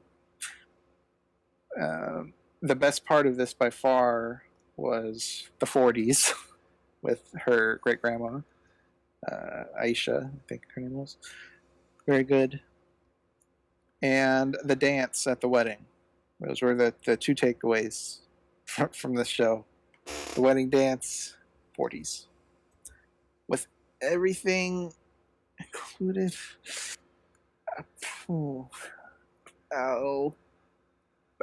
think I'll give it a 5.5 objectively. Did you have to change your rating? Sounded very on the fence. Well, I had it on the fence on my book. I had 5 or 5.5 for objective. So it was going to be one of those two, and I've stuck with 5.5. Yeah, fair enough, good sir. My subjective one's pretty easy. I liked Kamala in the game, so the fact that Kamala was in character for the most part, and there was a lot of intrigue for me on that, and I like Kamala as a character already. I liked a lot of aspects in the show, just subjectively. And I probably don't have a choice in the matter. I'm going to be dragged and watch this again because the rest of my family wants to watch this show. So Um, I overall I really enjoyed the show. I was surprised because I think, like you, Crimson, I went in open minded because Marvel really hasn't impressed me with their live action television shows, and well, Disney Plus in general hasn't impressed me with their live action television shows. Um, so I I think for subjective, it's probably gonna be a 7. I don't mind rewatching the show again, and it's probably for the best that I don't, because I'm gonna be dragged to do it again. Objectively, um, I guess. Uh, so the story itself, as Crimson said, is very simple. It's a coming of age story, and Kamala's got powers at the end of her first episode. This plot has a lot of conveniences in it, um, where characters teleport across the world, where damage control just fucking lets kids run amok because they're either sheerly incompetent or it was just heavy amounts of plot armor. Um, the world building, as with most things post Infinity War, has been terrible for the MCU. Um, so world building's getting knocked because time travel doesn't make sense. I um, I think but I do like the cultural stuff, and I don't know if I should count that into world building or if I should count it in for character stuff because that stuff is related to Kamala. It could be both. It's probably a bit of both. I think everything to do with the history of what's going on with like the British and everything, I think that could go world building, and I think the family story is Kamala. Okay, then world building is pretty decent because they didn't really screw up actual history, and the MCU likes to adhere to history most of the time, at least the major events like World War II. So then in that case, I'm probably it's not the world building is not as damaging as it typically is for most MCU shows. Nothing. It feels very very isolated, which I think is good for a small story. For what a TV show needs to do. Whereas in something like Loki, obviously you're ruining the Infinity Stones. In Moon Knight, you have someone changing the night sky where every hero in the world could see. This is very isolated, and I think it serves its purpose that way. It's not as damaging as it could have been. Now for characters, I'm gonna just probably focus on the family here at first and the friends. I'm with Crimson. Her best friend is not a good character. I'm okay with her half the time, and the other half the time she can get on nerves because they wrote her to be too much, I guess, of a go-getter, I guess.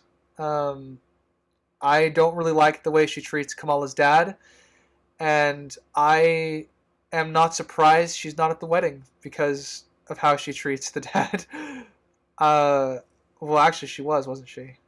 She was at the wedding. She went looking for Kamala. Yeah, I don't know how she's close with the family after something like that. I so fairly a mediocre character.